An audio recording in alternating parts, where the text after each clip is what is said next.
Escuché en una ocasión de alguien que me decía que si pensaba intentarlo yo jamás lo lograría, que soñar era de ricos y para qué conexiones tiene, pero yo sé que se puede.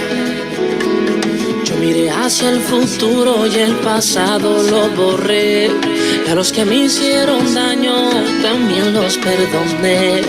Hay un sueño por cumplir y jamás me detendré, porque yo sé que se puede. Sí se puede, sí se puede. Deja que lo malo al viento se lo lleve, que el amor de Dios tu corazón lo llene. Con la ayuda del Creador todo se puede. Sí se puede, sí se puede. Deja que lo malo al viento se lo lleve, que el amor de Dios tu corazón lo llene. Con la ayuda del Creador todo se puede. Sí se puede, claro que se puede, y el que diga lo contrario será mejor que se aleje. Cruzado de brazos, jamás tú te quedes. Créele al de arriba, trabaja y no te dejes frustrar. Dile adiós al desánimo y la vagancia. Esfuérzate con valentía y perseverancia. No hay nada imposible para aquel que cree, y verás tu sueño realidad como yo lo logré. Las tormentas de la vida de seguro que vendrán. Para todo hay salida y un rayo de sol saldrá. Sé fuerte, no te me quites, fuerza del cielo tendrás. Canta conmigo y repite, si se puede, ya verás.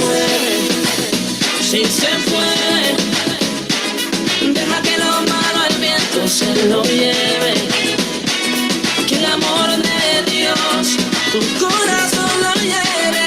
Con la ayuda del Creador todo se puede. Si se puede, si se puede. Deja que lo malo al viento se lo lleve, que el amor de Dios tu corazón lo llene. Con la ayuda del Creador todo se puede. Sí se puede, claro que se puede. Sé fuerte y lo lograrás. Con fe las cosas suceden, no te me quedes atrás. Comentario negativo, no le prestes oído y sin parar sigue hacia adelante. Eso que anhelas y perseveras llegará en cualquier instante. Dilo conmigo, sí se puede. No te quites, Sí se puede. Vamos pa' encima, Sí se puede. claro que sí. Sí se puede. Dilo conmigo, Sí se puede. no te quites, Sí se puede. vamos pa' encima, Sí se puede. claro que sí. Si se puede, si se puede. Deja que lo malo al viento se lo lleve, que el amor de Dios tu corazón lo llene. Con la ayuda del Creador todo se puede. Si se puede, si se puede. Deja que lo malo al viento se lo lleve, que el amor de Dios tu corazón lo llene. Con la ayuda del Creador todo se puede. En la vida siempre va a haber gente que te va a decir que no se puede, pero ¿sabes qué? Escucha, claro que se puede. Yeah, Manny Montes, Alex Zurdo, Línea de Fuego, Chuelo, Caldetronic y los legendarios.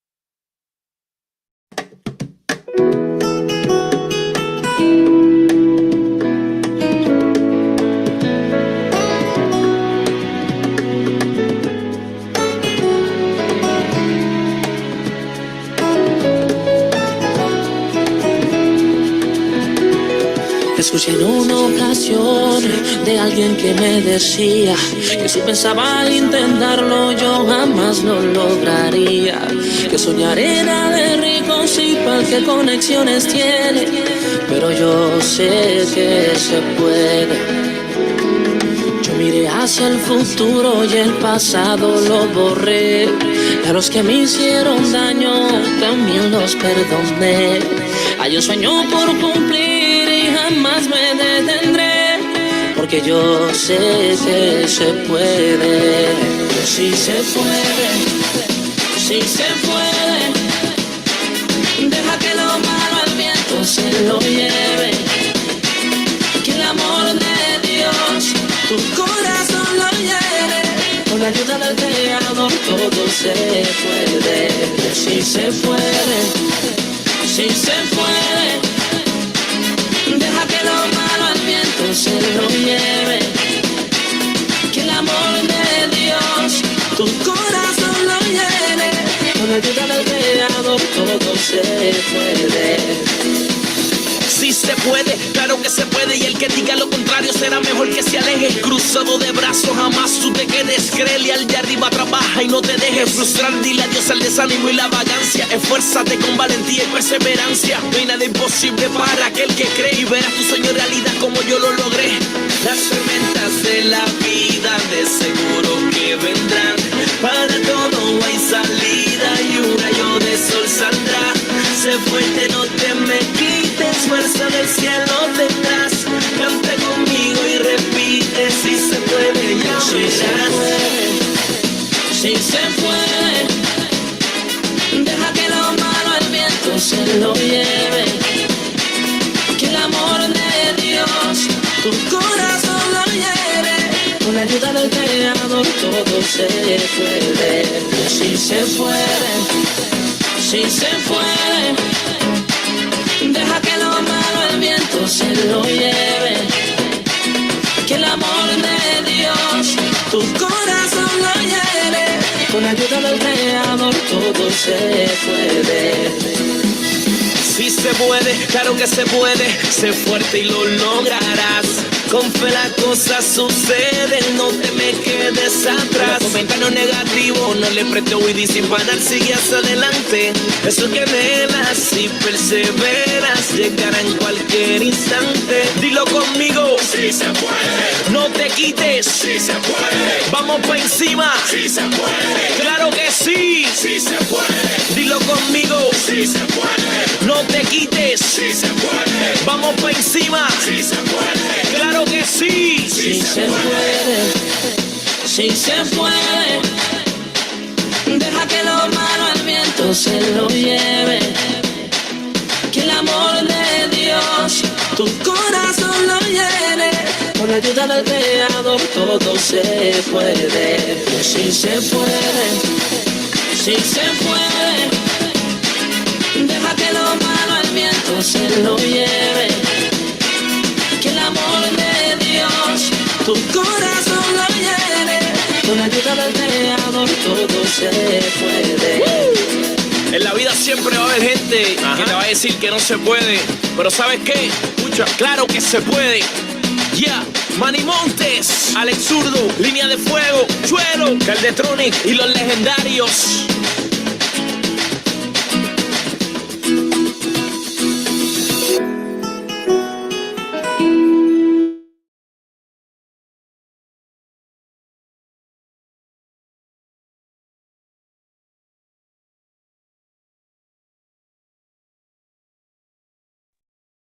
Muy bien, sí se puede. Buenas tardes a todos, buenas tardes. Hola, hola, hola. Hola, hola, hola. Buenas tardes a todos, a estudiantes, profesores, amigos, compañeros. Todo. Buenas tardes y bienvenidos a la primera sesión de repaso para el examen oral, pues el examen de español. Welcome to our first CSEC Spanish revision session.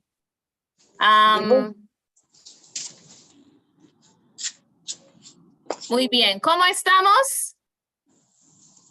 ¿Estamos bien? Muy bien. Perfecto. Muy bien. Perfecto. Me gustaría dar la bienvenida a todos. Welcome to everybody, a los estimados funcionarios de los Ministerios de Educación. Soy Ramonia Hamilton, metodóloga nacional de español en el Ministerio de Educación y Juventud en Jamaica. Yeah. And some of you, many of you know me, well, let me not be so ambitious. Some of you know me, I am Ramonia Hamilton. I'm the education officer for Spanish in 24. the Ministry of Education and Youth. Profesora Yanelis. Le escucho, profe, por favor, cierre el micrófono. Gracias. Muy bien. And I must apologize. I am unable to show my face this afternoon, but I promise you that the next time we're on, God's willing, you will be seeing my live face, but you are seeing my online face, if that's a term. All right. So a big welcome to all of you.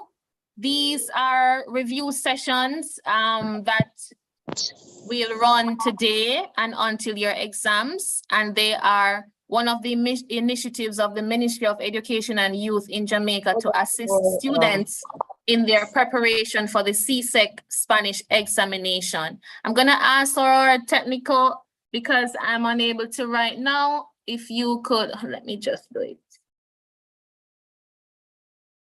I'm not, okay.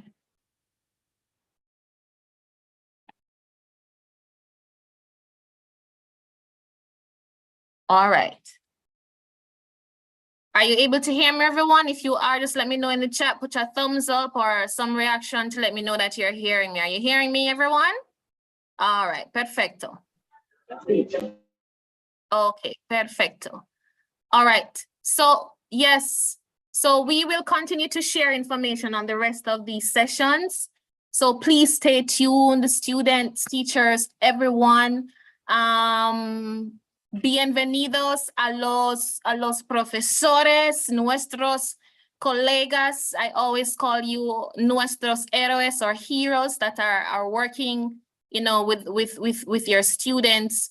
Están trabajando mucho en la preparación de sus estudiantes. Among these teachers are our awesome team of dynamic presenters this afternoon. And later on, we're going to be introducing them.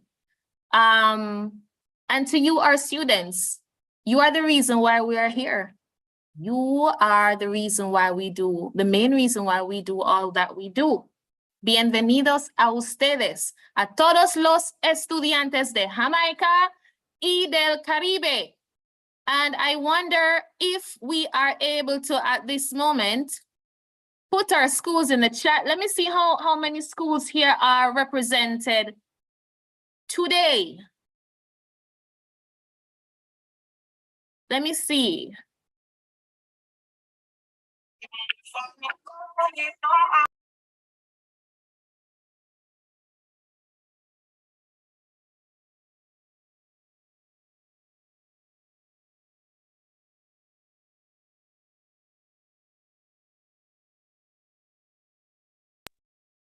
All right, I'm seeing Arden, Pinnacle High, Belmont Academy, St. Hugh, Central High, Babano Secondary, Holy Childhood, Marymount, Arden, a school from St. Lucia, SJC, Arden High School, Merle Grove, Green Pond High, Denby, St. Mary's College, Hampton, Wolmer's Girls, Fogar Road High, Leones Comprehensive Secondary School, Bainfield Comprehensive Verte, Denby, Monroe, Savlamar, Camperdown, Abotnat Gallimore, Convent of Mercy Academy Alpha, Denby, Dinthill, Glenmuir, Mergrove, William Nip, wow, Belmont, Herbert Morrison, Cornwall, Jose Marti, Clarendon College, St. Andrew's Anglican Secondary School, Wolmer's Boys, St. Mark's Secondary, Mayday, Marymount, Sophia Comprehensive, and I'm seeing St. Mark's, I'm seeing Albena Lake. We have so many schools today. CBSS, Dominican McCout Secondary, St. James High, Anguilla, Albena Lake, Hodge Comprehensive, St. Andrew Anglican, Campion, Immaculate. Yeah, man, we are representing awesome students. Roger Clark, Kingston Tech, St. Joseph's Convent, Camperdown, Otta's Comprehensive. It's so amazing to see our local schools and our regional schools. And I'm seeing Fern Court as well. This is amazing. This is excellent representation, students. So, and we know that you're here live today and you're going to make excellent representation for your school. And above all things, you are going to stand out in your performance in your Spanish exam. Ustedes se van a destacar en el examen.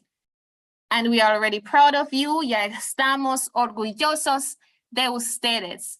So we also, for this session, we want to acknowledge and express gratitude to the stakeholders that have collaborated with us for the hosting of these sessions.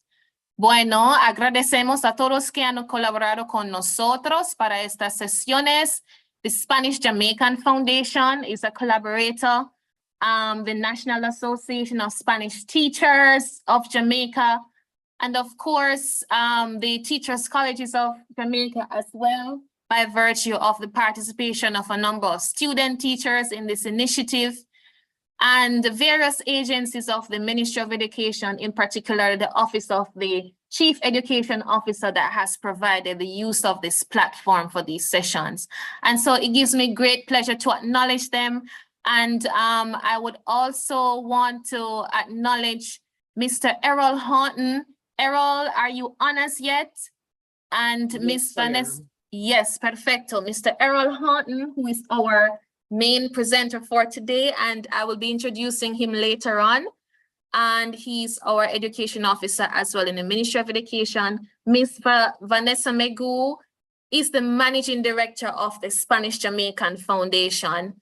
And she will greet you as soon as she's on, but she's unable to greet you now, and she will do so as soon as she gets the opportunity to. And also Mr. Nerick Griffiths, who is the president of the Association of Spanish Teachers of Jamaica. Nerick, if you're able to, could you just greet everyone who is on now?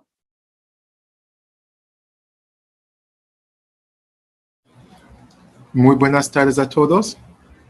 Espero que ustedes estén bien y que van a disfrutar de esta sesión de preparación para el examen de CISEC. Déjame saludar a mis colegas, nuestra funcionaria del Ministerio de Educación, Mrs. Ramona Smith Hamilton, to Señor Errol Horton.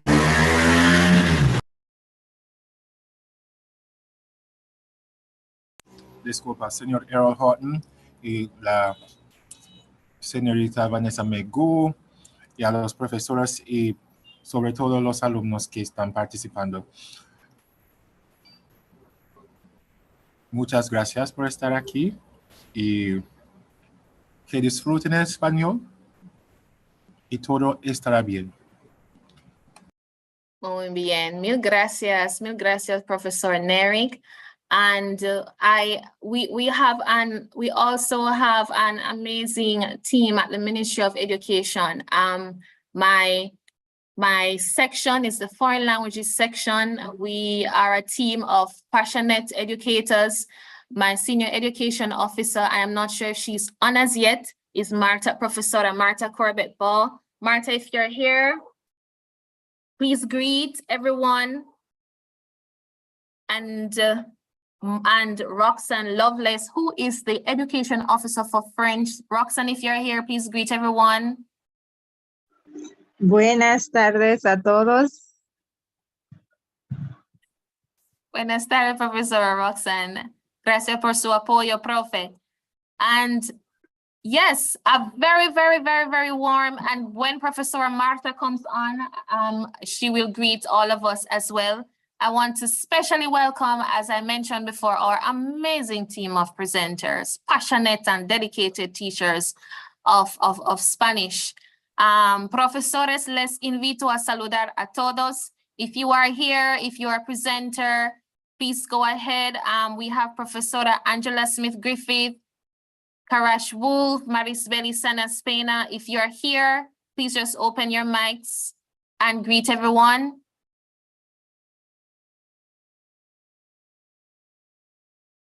And if, as a matter of fact, all our presenters, they are on, they're also joining as we speak. But I want to acknowledge them, and in the interest of time, I will say their names. You will be meeting with them in your breakout rooms. You will have this amazing opportunity to interface and interact with them as we practice today. I had mentioned Professor Angela Karach and Mary Spelly. We also have Professor Kevin Edwards, Yanet Montero Soto, Diane Brown, Stephanie Blair Allen, Osmani Reyes del Sol. We have Professor Dave Foster, Francisco Rodriguez, Keisha Thompson, who has been preparing for us, but unfortunately she will be in for the next session. Professor Kimoy, Professor Yaenka, and Senora Jocelyn Torres Batallanos, who has joined us, Professor Lola Francis, Irania Martinez, Maite Diaz, Karina Núñez, Yanelis Bravo y Profesor Joel Hernández. Muchísimas gracias a nuestro equipo de profesores presentadores para hoy. And so, students, these persons have come out for you today. We're all here for you today. And there are some reminders that I would want us to bear in mind as we go through this session and through the rest of the sessions as well. So let me know if you're able to, you're not supposed to be seeing that, Let me know if you're able to see my screen. Are you able to see my screen, guys? Yes, we can. Awesome, amazing.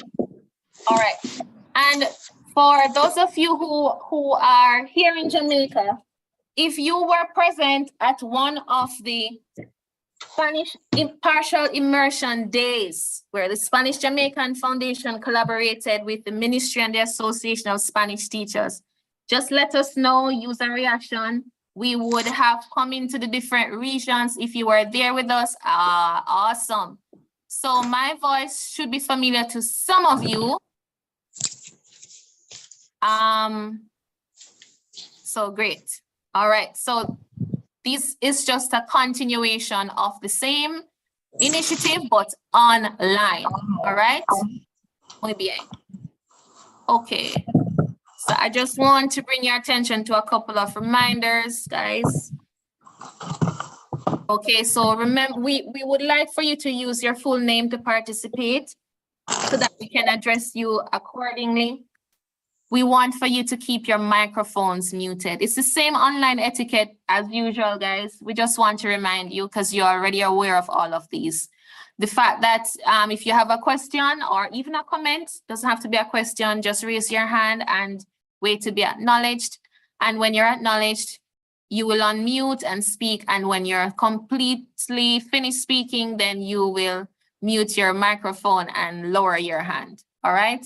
Feel free to use the chat icon to send or post private or public messages. I know sometimes students privately message your teachers or message me, and that's fine. But please be reminded too that it is important for you to post appropriate messages in the chat so that we won't have to excuse anyone from the session. All right, that's very important, guys.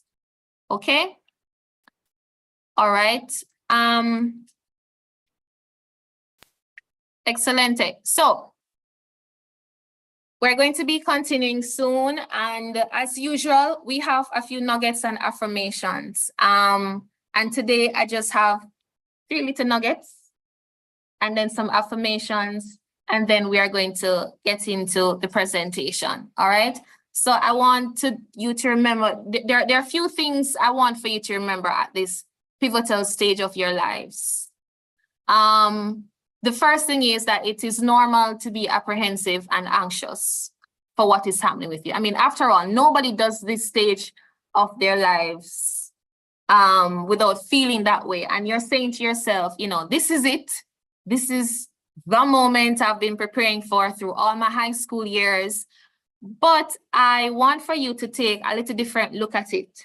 Just for a minute, just stop and think about it this way, that your exams are not necessarily the moment or the end. They are just a part of the journey to the end. And because of that, your exams, they don't determine who you are, and they definitely certainly don't determine how valuable and purposeful you are. You are valuable, you are purposeful, you are amazing with or without your exams. So don't define yourself based on your ability or your performance in these exams. And I'm not talking about Spanish alone. Do not define yourself and think about yourself based on how ready you are and your abilities, for this exam. So the other thing is, use what you have in your hand and let the Lord bless it. You already have knowledge and skills for this exam. We want you to also have the right attitudes. And part of having the right attitudes is to know that what you have, to consider what you have right now as enough. The exams start next week, guys. Use what you already have. Use your knowledge of Spanish. Yes, you can sharpen up on it, but use what you already have in your hands. Commit it to the Lord and He will bless it. And that is why our theme is, anybody guess the theme for our, I think I said it already, but write it in the chat. No, I want a student to say it out loud. What is the theme for all of our revision sessions, guys?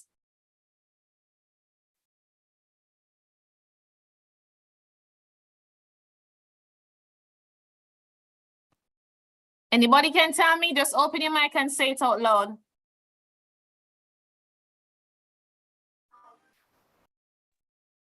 Wow, I see Anika. Go ahead, Anika.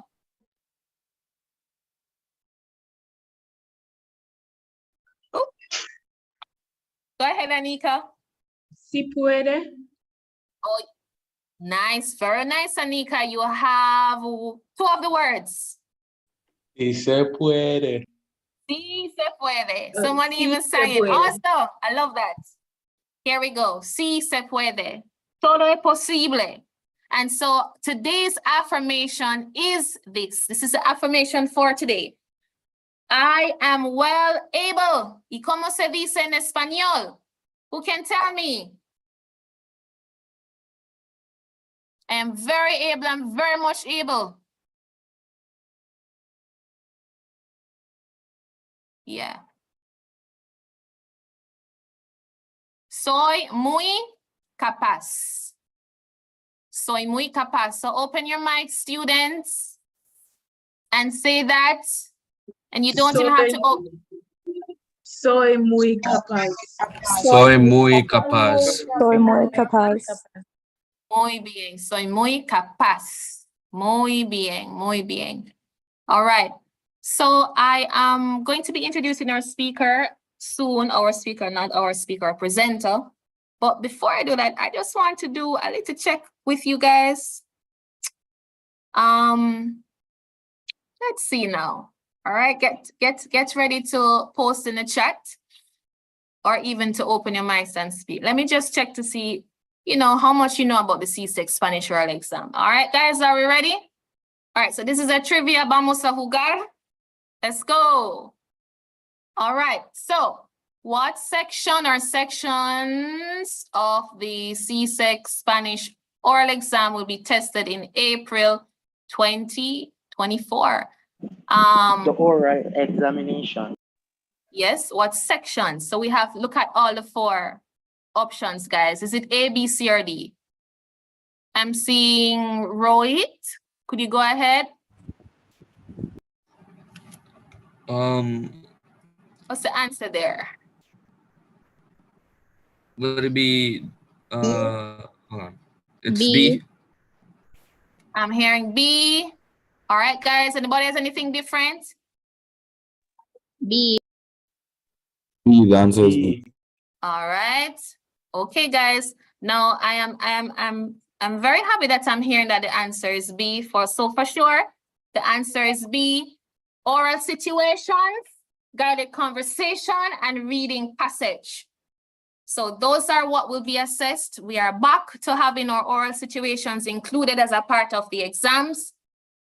And as a matter of fact, it is so important, and we consider it so important, guys, that this afternoon's practice session will be solely based on the oral situations. All right? So when you go into your breakout rooms, that's what you're gonna work with. That's what you're gonna practice. Where we will be looking at the other two sections of the exam in our review session, God's willing, on Monday. All right? Let's see now. How about this one, guys? Is it A, B, C, or D? C. C. Certainly. C. Certainly. It is C. All right. And remember that when you are preparing, you will be getting your full 15 minutes for your preparation. Okay, and Mr. Hahn will explain a little bit more about that, but you're getting your full 15 minutes, sorry, for preparation. All right, let's go. How about this one? B. Anybody? D. I'm hearing D. D. Let's see what's happening in the chat. D, miss. I'm hearing B, I'm hearing D. All right. I'm hearing all of them. All right, so let's see now. It is definitely D. So it's 10 marks for the reading passage. Okay, and Mr. Hutton will be explaining how those 10 marks are allotted and so on. It's 10 marks in all for that. Okay. How about this one, guys? What about the conversation? 45, miss. 45. All right. 45. Muy bien, excelente, excelente estudiantes. 45 puntos. Very good. All right, and so let's do some true false. Let's do some true and false. You're expected to answer questions based on the reading passage. ¿Verdadero o falso? Falso. Falso. Sí, muy falso. Let me just put in those two muys, if you could say that. Let me coin my Spanglish word. Falso. And how about two? You will respond to approximately 16 questions in the guided conversation. Verdadero. All right. I'm hearing verdadero. Sharnice, is that your answer? Sharnice raised their hand. Is that your answer, Sharnice? Yes, it's false. It is true. You will be given 16 questions approximately in the guided conversation, all right, based on 4 out of the 6 themes in your exam. Okay, guys? How about these two? I'm hearing, so only the themes, sports, shopping, and travel will be tested in the 2024 oral exam. Falso. Also. To be honest, I put false, but we really don't know as yet. It can be any 4 of the 6 themes. We will not know, you will not know until you're actually in your exam. All right, and external examiners are not aware of this. And so when you get into your exam, you will realize what 4 of the 6 themes. The important thing is that you know that it's 4 out of the 6. So guys, prepare all of them. All right. And what about number 4? Verdadero. Falso. Look at number 4 again, guys. Read it. Falso. Falso. What is it? What is it that you will receive to prepare before you go into the exam room? The reading passage and situations and reading passage. Right. So before we have here before the examination starts, I think we should correct this by saying before you enter the room or before you converse with your examiner, because the exam starts the minute you receive your oral situations and your reading passage to prepare. Your exam has begun. Okay, your exam has begun when you receive them to prepare. All right, so it's your oral situations and your reading passage that you will receive to prepare. All right, guys. All right, so the affirmation is for Monday. I'm going to stop sharing my screen. And then I am going to, of course, before I hand over to Mr. Horton, I have to introduce him properly. Mr. Horton, Mr. Errol Horton is an esteemed educator with decades of dedicated service to foreign language education in Jamaica and beyond. He is currently an education officer in the Ministry of Education and Youth with responsibility for schools in Region 7. And he's a former teacher of Spanish at Meadowbrook High School. He also serves as consultant and facilitator for the overseas examination standardization of the CSEC Spanish oral examinations, and is a senior external examiner for the CSEC Spanish oral and written examinations. Mr. Horton is renowned for his passion for and excellence in the teaching and learning of Spanish, and for the highest level of support that he provides to our cadre of teachers over the years. Guys, hands down, Mr. Horton may be personally and informally referred to as the godfather or the real OG of Spanish education in Jamaica. So students, it doesn't get greater than this. You are in for a treat. Make the most of this grand opportunity of interfacing and interacting with Mr. Horton as he shares tips and strategies for success in the CSEC Spanish oral examination. So I want for you to hit an emoji or a reaction and just welcome Mr. Horton. Adelante, profe. Gracias, Senora Hamilton. Oh my head at the moment is too big so I can hardly talk, having just heard what you have said. It's the truth, profe. Es la verdad, profe. Okay, so good afternoon, buenas tardes, estudiantes. We are here today just to look at a few tips that we believe will assist you in your preparing for the exam and in your actual responding to the questions given in the exam. So we will begin. So as you know, this year the exam now has again situations. So you will have the 3 sections of the exams that we had before 2020 when COVID came. So it's a full exam once more. So for the situations, you know you will get 5 sets of situations, and each situation will be 2 parts each. So in all, you have 10 situations to respond to. So situations are usually related. So situation 1A is usually related to situation 1B. So you must note that.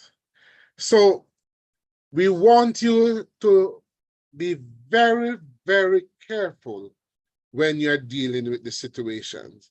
And we want you to spend enough time, not too much time, all right? Because you know you will have about 15 minutes to prepare both the situation and the reading. So we want you to spend some time preparing the situation.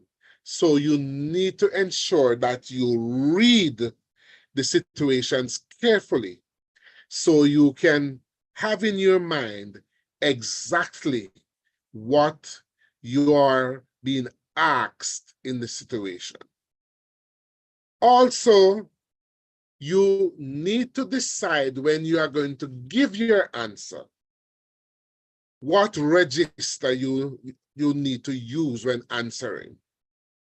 So you need to decide, is it a situation where it's a parent talking to a child or a child talking to a parent, or is it a student addressing a teacher or vice versa? Those are important because you have to know that if it's among family members, then that situation is an informal situation. So you are allowed to use the to form and so on in your answering the question. But if it's the student addressing the teacher, then the student must use the formal form to the teacher. So those things you have to look for when you're reading the question. And remember, these questions are in English.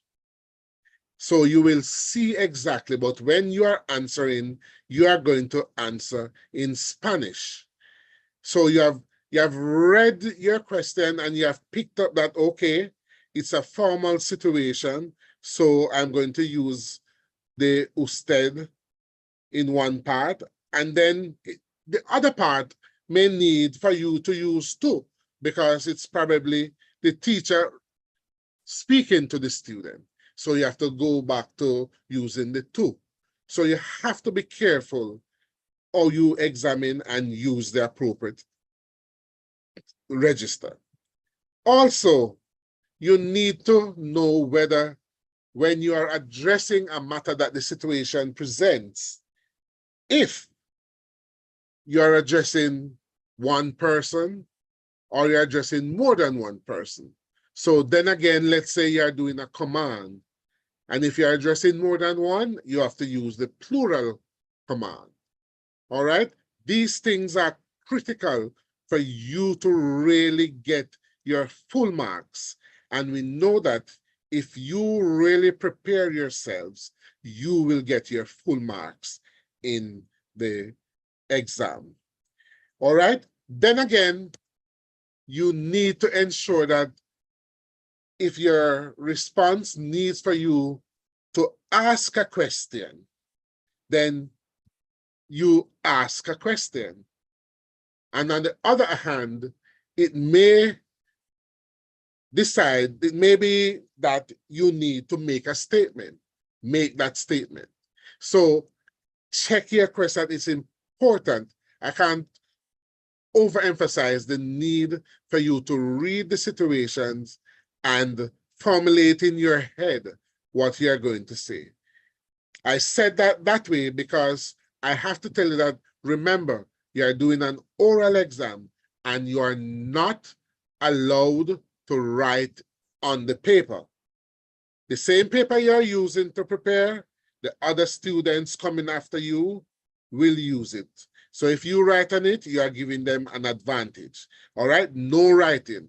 It's an oral exam. So formulate your answers in your head so that when you go in front of the examiner, you can come up with your answers that you'd have already thought about and have them in your head. Now, you are to ensure that both parts of the question, as I said, 1A and 1B, they are related. So they must be connected in how you answer your question. So ensure that that connection is made. Also, your answers must be fully appropriate. If your answers are not appropriate, you have scored 0 right away. So make sure your answer is relevant to what the situation requires. The situation can't require that you say happy birthday to someone and you write, where do you live? Or como te llamas? Those would be 0, although they are perfectly expressed in Spanish. If it's not relevant, it's a 0 right away. So make sure your responses are relevant. Pay attention to your grammar. You have been learning the grammar from grade 7. So now is the time for you to apply it when you are speaking the Spanish. All right? Do not use the wrong tense or the wrong form of a verb and so on. All right? That will cause you to lose marks. Just think about it. Don't rush your answer, though we don't want you to stay too long in answering a question because you have a limited amount of time allotted for each section of the exam. All right? Use up the vocabulary that you have been studying all along. Use your synonyms. Use all the expressions that you know that are relevant to the situation, so that when you answer and the examiner is checking your answer, they can see that, well, the student has a wide vocabulary, because that's one of the things that CXC requires that you use in your answer. And if you so adopt to that, you will be getting your maximum marks. And I know the examiners prefer to give you maximum marks because they want you to do well, but you have to work for it. They're not going to give you the full marks when you don't deserve it. And likewise, they will not take marks from you when you deserve it. So don't be afraid, don't be scared, don't tremble. Take your time, respond to your questions. All right? Let's look at this situation. It says you arrived home late from school and your parents are upset. Oh, I missed a part of it. I deleted a part.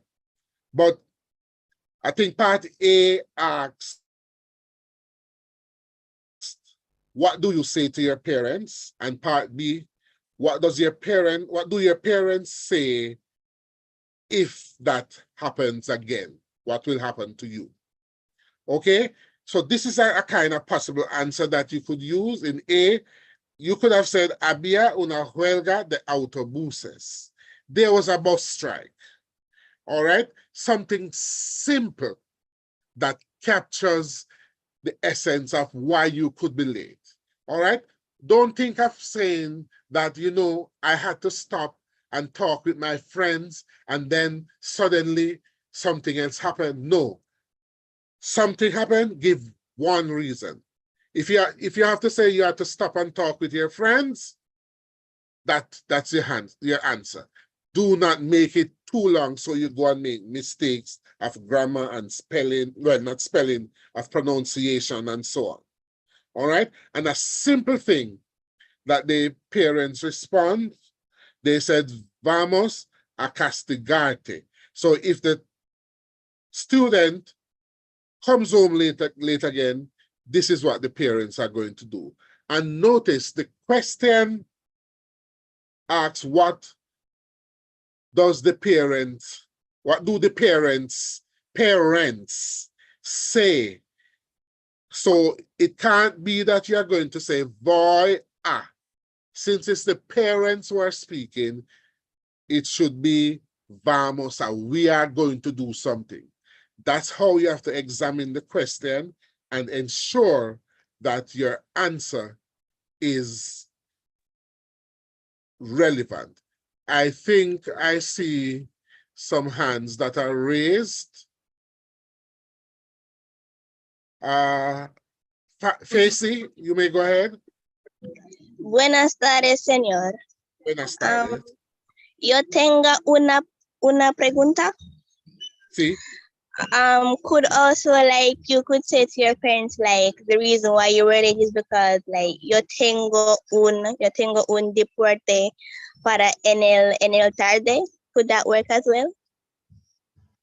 Right, you can say that you had sports in the evening, all right? But you remember now, give me the reason why you're late. So you have to use the right tense and say like I had sports practice in the evening. So you have to use the right. Yo tienes practica deportes en el tarde. Yo can't be tienes. Yo tengo. Tienen. Okay. Or for that evening, yo tuve. Yo tuve. All right. Or yo tenía. All right. Okay, sir. Okay. All right. So you have to make sure you use the correct tense to express your answer. All right. Let's continue. So the situations are really very important for you to go along in the exam. All right. Sexy has placed the situation at the beginning so that you can be fresh from your practice to deal with them. I think I see Dunkley's hand. Go ahead, Dunkley. Anika. Okay, sir, could I have said yo tienes ayudar mi profesora con castigarte?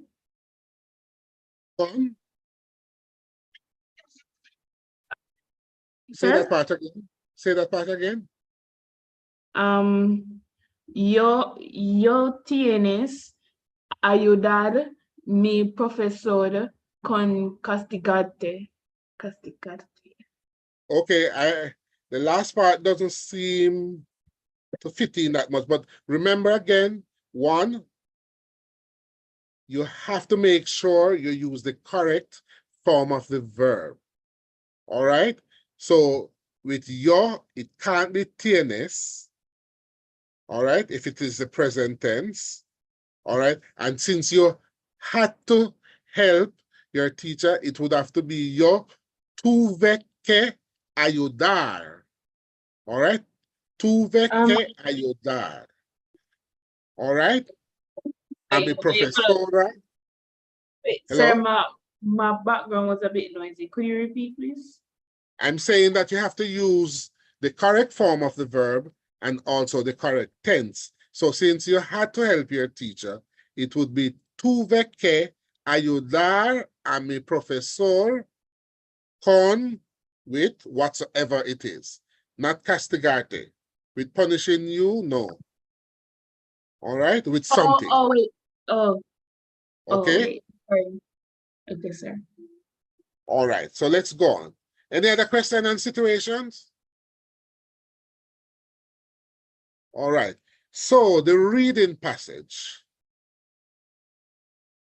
Let's look at the reading passage. You see pronunciation and fluency along with intonation. Those are the things that are very important in the reading passage. And so you must pay attention to certain sounds in the Spanish language. One such sound is the letter G when it is followed by an I or an E. You have to pay attention to this because I'm telling you, every year there is at least one word on each passage that has this combination. Whether at the beginning of the word, in the middle of the word, or wheresoever. It's there. So you know that whenever the G is followed by an I or an E, simple put, we can pronounce it like we would pronounce, let's say, the H in English. So if you see a word like G-E-N-T-E, that is going to be gente. All right? So anytime you see the G followed by an I or an E, it's a soft sound in G, and you pronounce it like the H in English. Do not forget that. It's going to be there. All right? Remember that the letter H in Spanish is silent. So it is not pronounced at all. So H is in Spanish, H is a silent letter. So don't go and pronounce it like you pronounce in English. All right? Next, the double letters, double L and double R.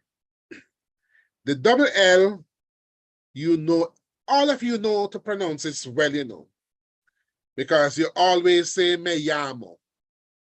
But then you tend, sometimes when you see it in another word, you don't remember. Remember, anytime you see a double L, you are pronouncing it like a Y in English. Me llamo.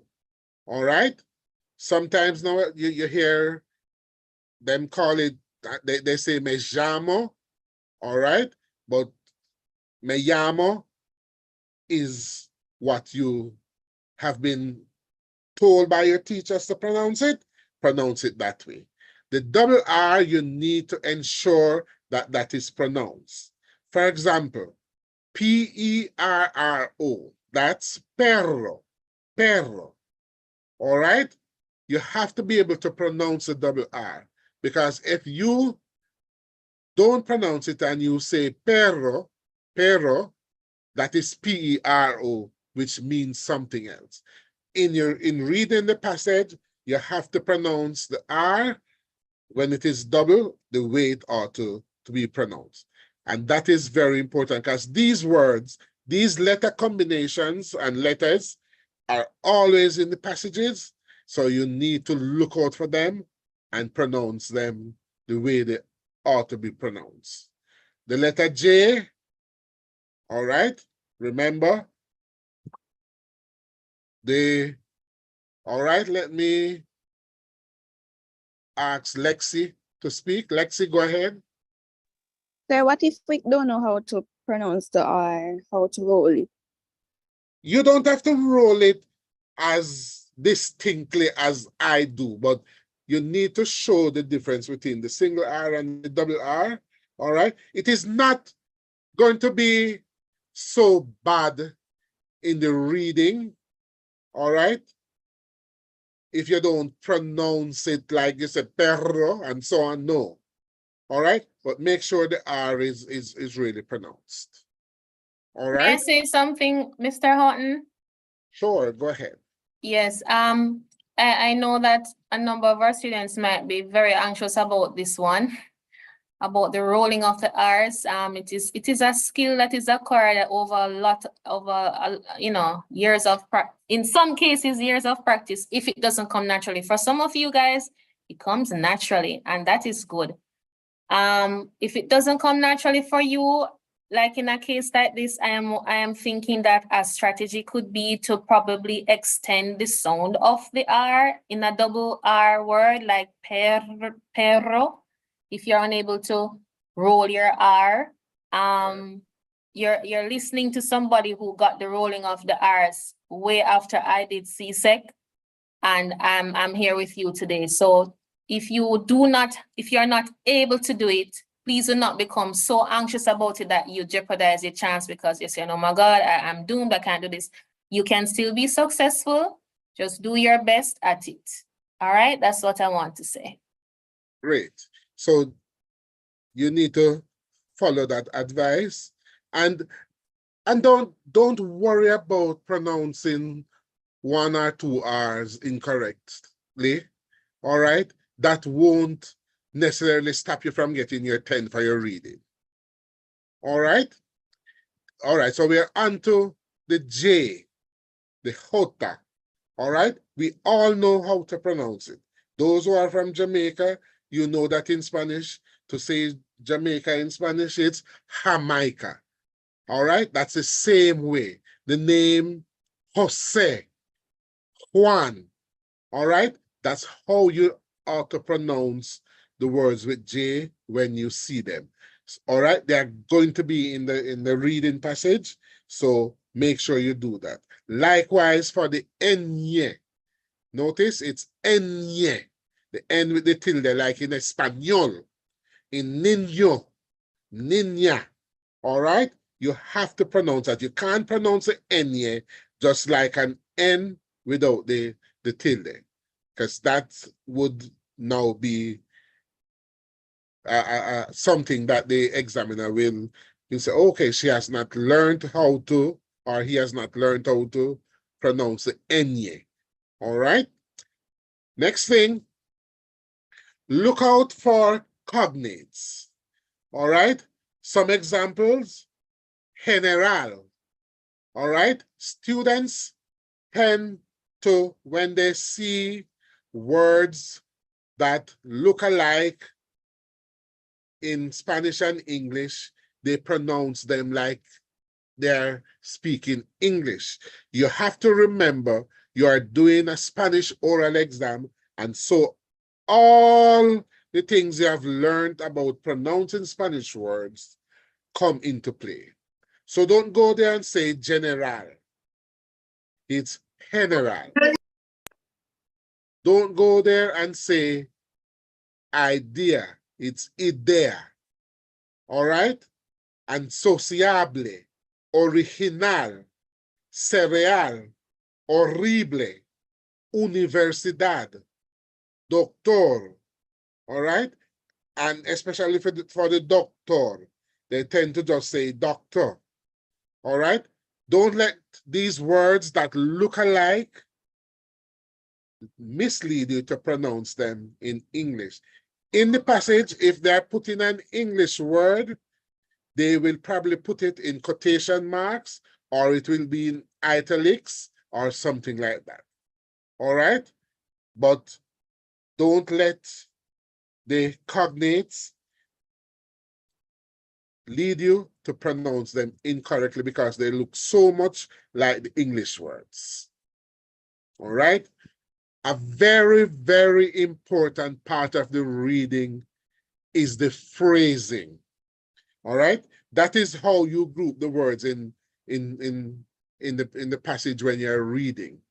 You have to group them in chunks where they make sense, because you can't split a noun and the adjective describing it and pronounce them in separate phrases.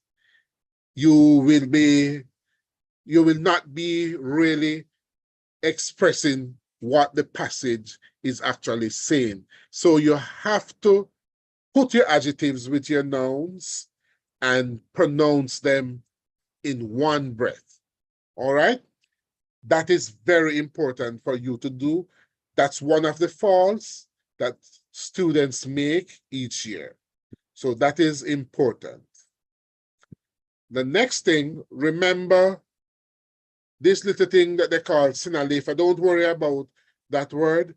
It's just that whenever a word ends with a vowel and the word coming after it begins with the same vowel, in Spanish, they tend to pronounce the two vowel as one. So when you see una and you see amiga, and if you are reading and it's in the sentence there, it's going to be una amiga, not una amiga, una amiga, just like that.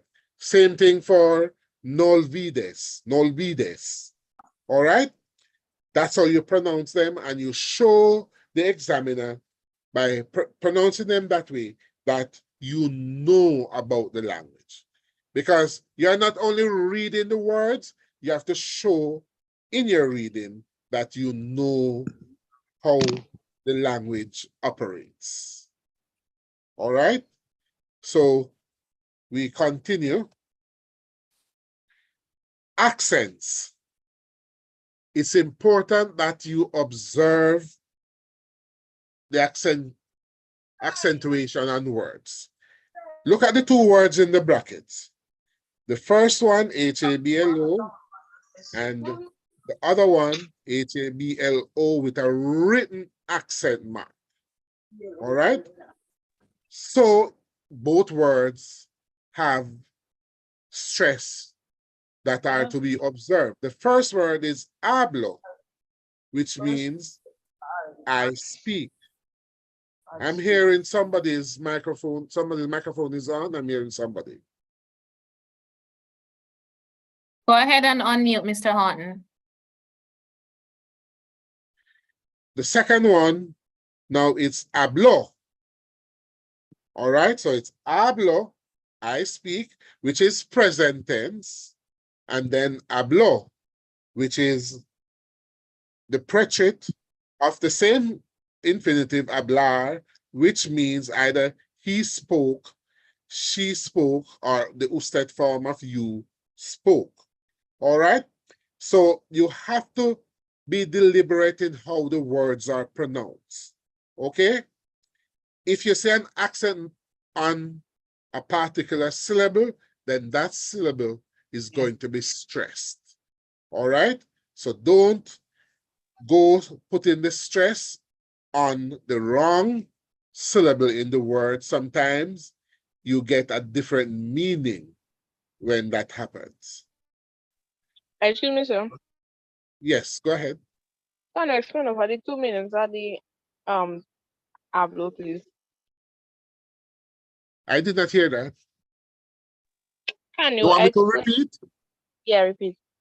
Okay, so I'm saying that the way you pronounce a word is important.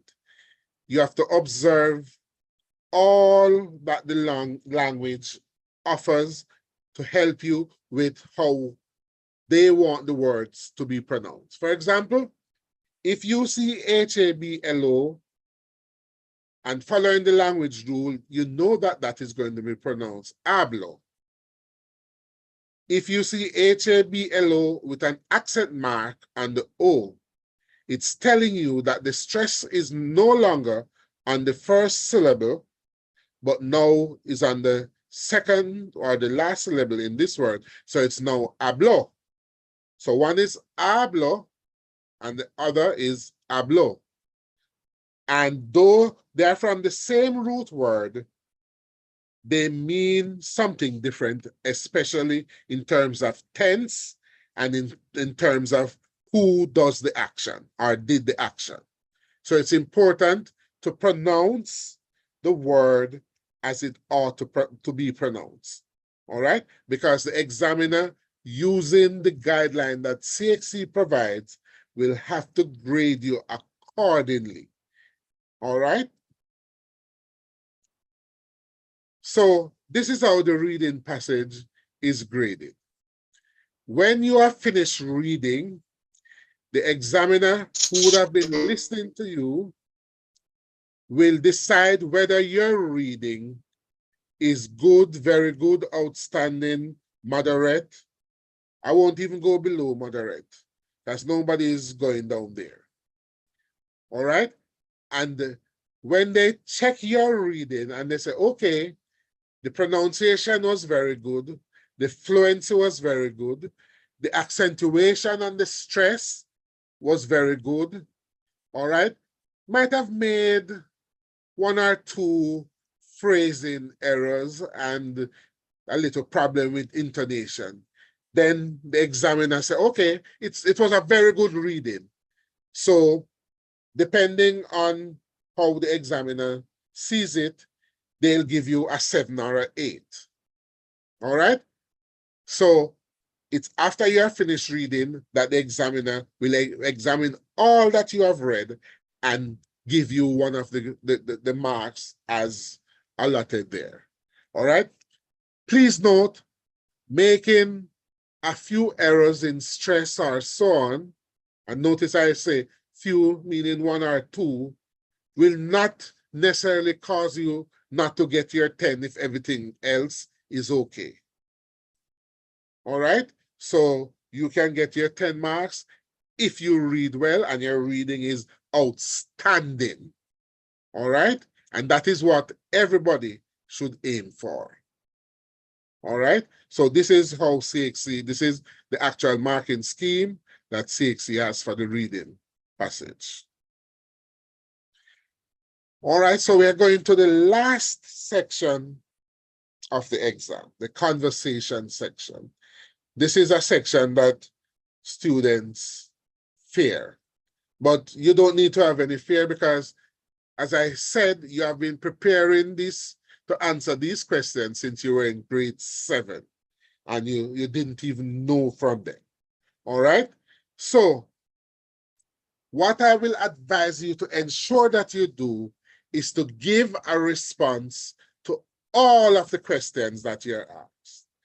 Remember, you might not understand all the words in the question, but there are going to be some words there that you understand that are directing you towards what the question is asking.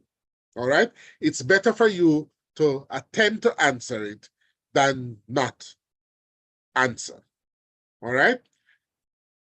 Remember too that your answer has to be relevant. Just like for the situation, you have to make sure your answer is relevant. The examiner can't say to you, ¿Quién es tu deportista favorito? And then you answer to talk about something that's not dealing with a sports personality or so on.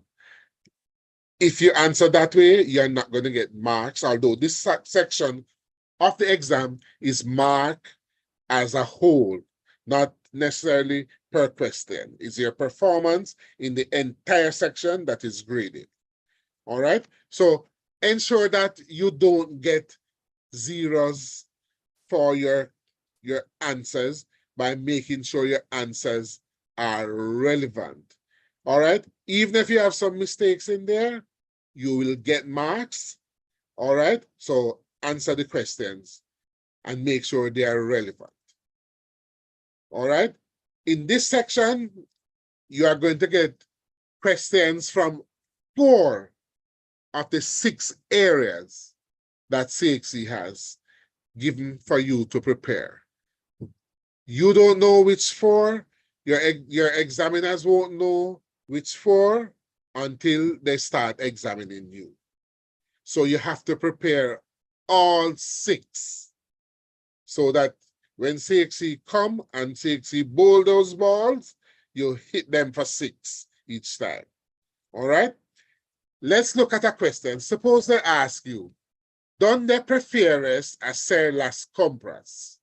¿En el supermercado o en el mercado? All right? The question is asking you, where do you prefer to do your shopping? In the supermarket or in the market? There are sometimes students who would have prepared from past papers, and in their past paper, they met a question that's telling them, asking them about if there's a supermarket in their community. And the moment they hear another question being asked and they hear the word supermercado, they quickly give the answer to the question that they would have practiced. So you have to be listening keenly to what the question is asking you. All right? So if a student responds by saying, sí, hay un supermercado en mi comunidad, that is an incorrect response because the question is not asking you if there's a supermarket in your community. Perfect Spanish, you know. The answer is in perfect Spanish, but it is incorrect. You have to tell them whether you prefer to do your shopping in the supermarket or in the market. All right? So a correct answer, notice I said a correct answer because there's no one correct answer. Could be, prefiero ir de compras en el supermercado. And usually we encourage you to just say why, because more than likely CXC might ask you that question. So just answer it right away. And a reason could be porque es más conveniente, or es más cómodo. All right? And you would have answered correctly. All right? We know sometimes your answers may not be in complete sentences, but we encourage you to use complete sentences as much as possible. All right, let's go on. So, be clear in your responses. Sorry. Use up your synonyms and so on in your answers as far as you can remember. And you remember synonym, all right, and you are sure that's a synonym for a word that you want to substitute, use it. Because the examiner is listening how you manipulate the language. One, if you use a synonym, it's telling, and you use it correctly, it's telling the examiner that one, you understood what was said in the question, and two, you have a wide vocabulary because you have substituted a synonym for the word used in the question and so on. That is very, very important for you to do, all right? Because one of the things you're scored on also is wide and varied vocabulary, all right? And use of synonyms shows up your vocabulary, all right? So when you're answering the questions, all right, you have to speak at a natural pace, all right? You're not going to be so slow that you're taking 3 minutes to answer a question. And don't be too fast so that you make mistake. And the examiner is not going to be too fast with you, and nor are they going to be very slow when they're asking you the question. They too will ask you the question in a natural pace as possible. All right? Do not let your answers be like you're at a recital and you're reciting something, like you rehearse it and you're reciting it. No, be as natural as possible. All right? And finally, for this, speed does not dictate fluency. It doesn't mean you're fluent if you are speeding. All right? So keep to the natural pace and answer your question. Continuing. Tenses, adjectives, etc. Make sure you use the appropriate tenses in your reply. All right? Ensure that, please, because the questions will always dictate that you use a particular tense and you are to use that. All right? Use the correct form of the verb. All right? If you are to say I, you know your, and it's present tense, you know the verb is going to end in an O. All right? If it's you and you're using the to form, the verbs end in particular, the verbs end particular in a particular way or in particular ways. For the different tenses, you use the appropriate form when answering the question. So you really have to do some work to remember all that you have been learning in grade 7. And you have been doing it right throughout your high school life, so you will remember if you have been studying. Next thing, remember to place your adjectives in the correct positions, okay? Sometimes the questions that are asked, they have an adjective in there. For example, ¿Quién es tu profesor favorito? And when the students respond, they will say, mi favorito profesor. All right? No. Look at how the question has the adjective and put it back in the same order. All right? You know generally that in Spanish, the adjectives will come after the nouns. So put it there. All right? And secondly, ensure that your adjectives agree with the noun that they modify. The noun that they are dealing with, they must agree with it, whether it's masculine or feminine, singular or plural. All right, the agreement is very important. All right, the use of idiomatic expressions. As much as possible, include some in your answers. This is very important to tell the examiner something about your vocabulary level again, all right? So integrate them in your answer. Use the subjunctive expressions when you can, all right? Sometimes you know it, but you're afraid to say, no, this is the time when you are sure about it, use it and get your marks, all right? So that the examiner can say, all right, listen, the student, the level of language of the student is so much better than the one that came before, all right? So you have to get a little higher mark based on how you perform. All right. There we have some examples of some things you can use in your answers. All right. We continue. Some people have asked, how quickly should I respond?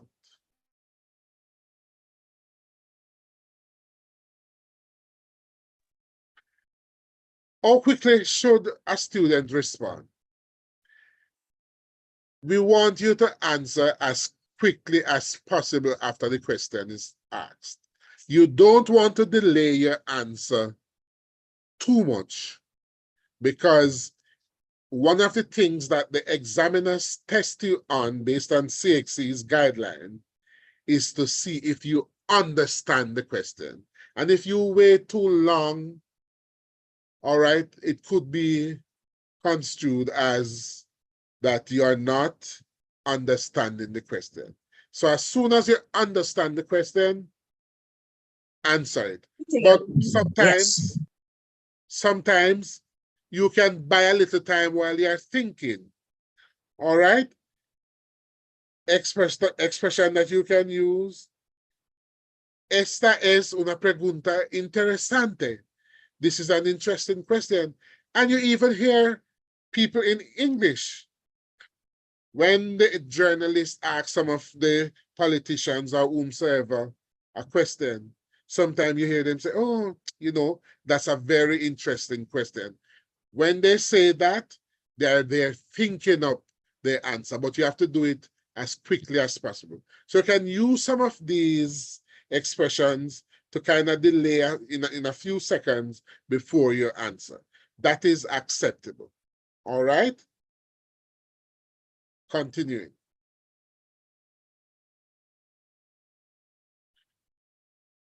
¿Por qué and por qué no? Or explica. These questions invariably come with some of the questions that CXC ask. So we want you as a practice, whenever you're asked a question that will take a reason to help to explain what you are saying, go right ahead and explain or say why, so that you would have answered that part of the question and you would not be asked it again by the examiner. All right? Do that. That is okay for you to do in the exam. Make it a true conversation. Ensure that you maintain a good conversation so that you may want to ask the examiner a question or two. All right? Don't make it anything too long or anything. For example, if the examiner says to you, ¿Cuál es tu deporte favorito? In your response, you could say, Mi deporte favorito es football. And then you say to the examiner, Y señor, ¿cuál es el tuyo? Okay, which is yours? all right? And the examiner will answer and then continue, all right? So if the examiner asks a question, you can then ask the examiner a question also, because in a true conversation, both persons are asking each other questions, all right? If you make a mistake and then you correct yourself immediately, you're not going to be penalized for that. The examiner will know that you know what you're about and that you can correct yourself. So if you make a mistake, don't be afraid to correct yourself, all right? The length of your answers. In some cases, your answers might just be 1 or 2 words, all right? Don't make your answers that long so that you end up making lots of mistakes and losing points in different areas of the exam, all right? Make your answers reasonable, all right? As long as your answer is relevant and it answers the question fully, you would have communicated with the examiner. If you do not understand the question, you may ask the examiner to repeat it, all right? And you're not going to ask that in English. You'll ask it in Spanish. So you will say, repita por favor, or you can say, puede usted repetir, all right? That's okay, but we don't want you to go asking the examiner to repeat all the 16 questions that you are going to be asked. Because if you do that, you're acting to your own detriment, because that is saying something about you're able to listen and understand a question. So don't use it a whole lot. Keep it and use it when you really have to, all right? So the questions you're going to be asked are going to be, you're going to get some easy questions, some moderate, and some that are a little harder, all right? The examiners will ask you a mixture of questions, all right? And as I said to you before, sorry, ensure you attempt to answer all the questions you get, all right? Here you have on the screen the 6 areas that you know very well that the questions will come from, all right? You should have prepared for all 6. So any 4 6 it comes with, you know you're going to do well. A sample question and answer. ¿Quién es tu deportista favorito y por qué? See? Who is your favorite deportista and y por qué? And see the answer? Mi deportista preferida. That should be preferida because it's Shelley Fraser Price. So mi deportista preferida or mi deportista favorita, all right? See, this person tries to use a synonym to make their answer a little better, all right? And you name the person and then you say why that person is your favorite, all right? Remember, in the exam, your answers do not have to be what is necessarily the truth. You are answering the questions in an exam, so you are showing that you know the language and you can use it, all right? Okay, I see some raised hands. I see there is Vanessa. Go ahead, Vanessa.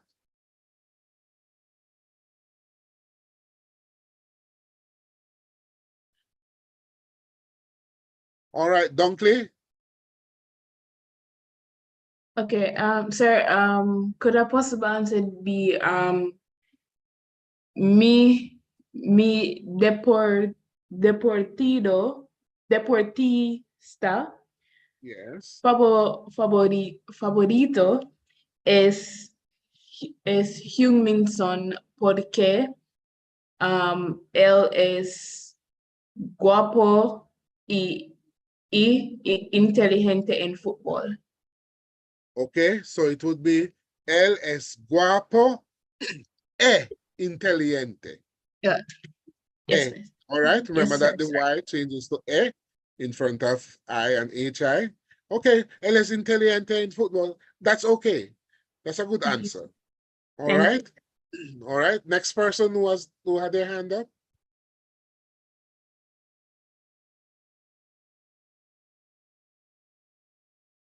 I see Nicholson.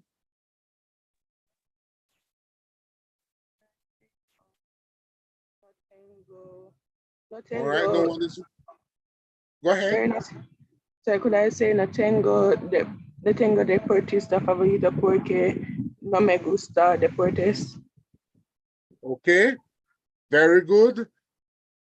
No tengo deportista favorito porque no me gustan los deportes. Good. Good answer. Right. So you don't have to say that you have a favorite one. You can say that you don't have any and the reason you don't have any. All right. Is anybody else hands raised? Because I'm not seeing anymore. I'm seeing Vanessa. It's Professor Vanessa. Could you unmute Professor Vanessa?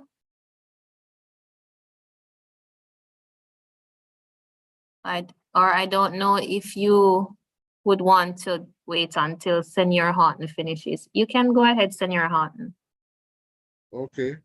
All right. There's another hand. Ryan Fraser. Yeah, buenas tardes. Buenas tardes. So could a possible answer be like, for example, you say yo prefiero Usain Bolt porque él es muy emocionante a ver, or it's just ver? Okay. Go again. Porque él es muy emocionante ver. Ah, Ramonia. How would we treat that? A ver, a ver. Sí, Sounds like ver to me. Or perhaps deber. Deber. Right. Hello, buenas tardes. Buenas tardes. Hola, buenas tardes. You could also say Usain Bolt porque es muy emocionante verle. Verle. Porque es muy emocionante verle. Verle. Bueno, okay. gracias. Muy bien. Porque corre muy rápido y es muy emocionante verle. Verle. But you need to complete the phrase there. Verle. Okay. Verle. Gracias. Gracias, señora Marta. No hay problema, mi lindo. Disculpe. Okay. Sí. Discúlpame. Go ahead, please. Sir, you could also say, mi deportista preferido es Usain Bolt porque él es muy rápido, and you could also say, he is the Jamaica. That could also work, like why he's your favorite athlete as well. Jamaica. Jamaica. Jamaica. Yeah, but you said deportista, whether he's female or male, it's not deportisto because it's masculine. It doesn't exist. So you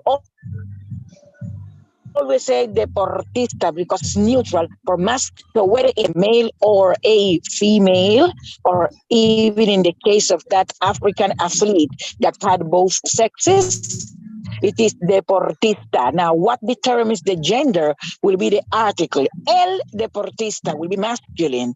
La deportista will be feminine. Is that okay?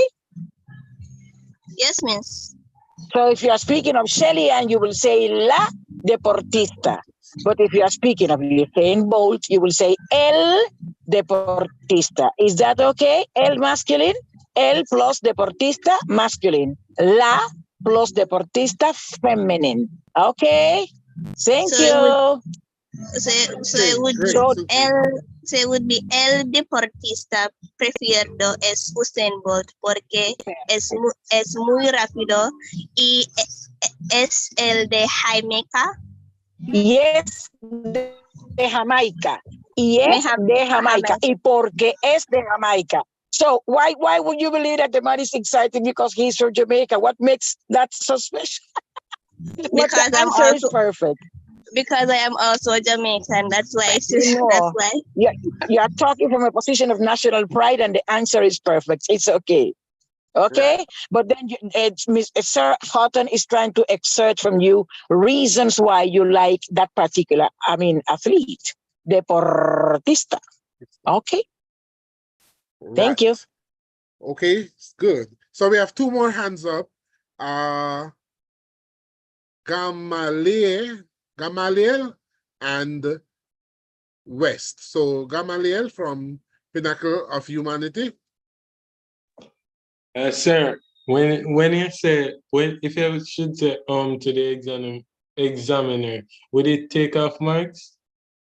Repeat that again. Repeat your question. If you had to say while saying something to the examiner, would they take off marks? No.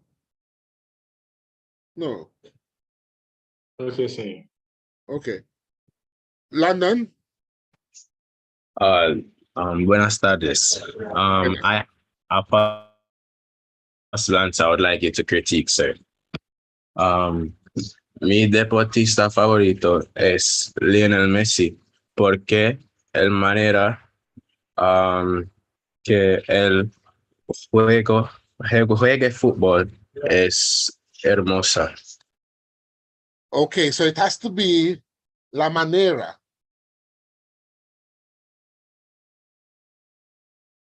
La manera.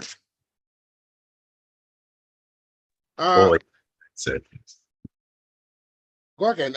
My computer is losing charge, so I'm plugging in. Repeat your answer.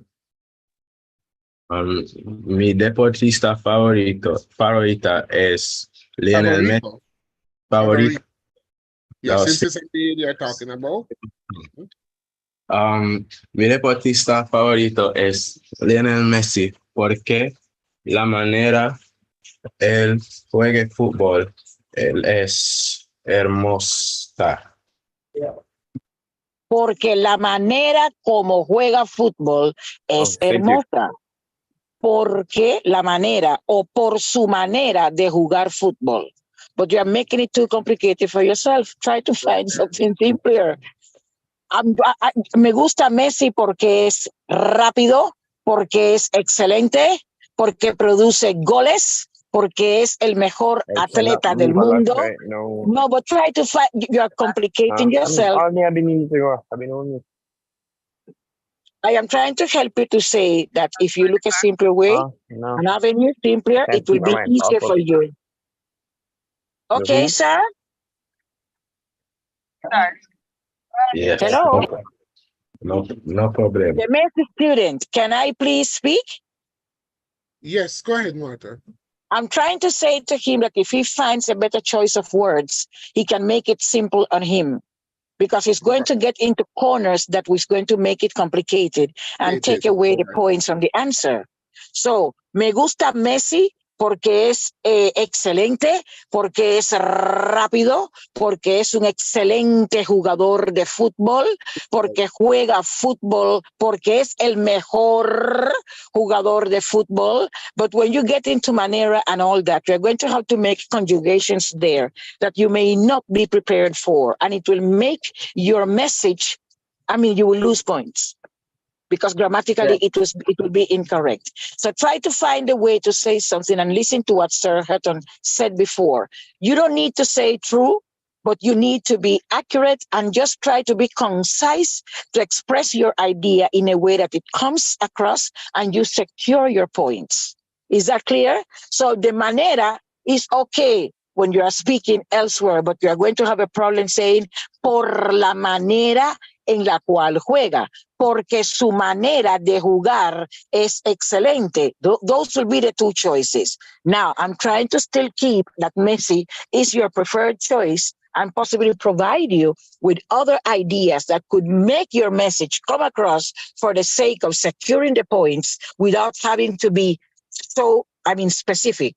Porque Messi es un excelente jugador de fútbol. Porque es el mejor jugador de fútbol por su manera de jugar fútbol. Do you agree with me, the student selected Messi? 100%. Ay, qué maravilla, qué rico. Okay, good. I'm happy you provided that clarity, Martha, that they are to make their answers as simple as possible and to the point. Sir, I'm just endorsing what you said before. Yes. You are in Jamaica, the walking Bible for CXC. Okay. So another example of a question. Normalmente, cuando escuchas o oyes música, ¿por qué? All right. And so you're going to tell when you listen or music and why. Make it simple. All right. I see a hand. I see Crystal Lloyd. Go ahead, Crystal. Then Facey. Crystal, go ahead.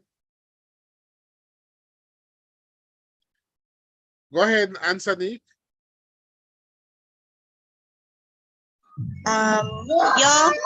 Yo escucho música cuando es, lo siento, un momento. Yo escucho música cuando estoy en mi casa porque es muy cómoda cuando haciendo mi tarea. All right. She went far and ahead, man. She went far and ahead. First of all, the question word determines what you have to answer. Cuando es when. All I'm asking is, I want to know whether if you know expressions of time. Cuando escucho música, en la noche, en la mañana, por la tarde, el domingo. You need to be a little also concise to give yourselves time to bump.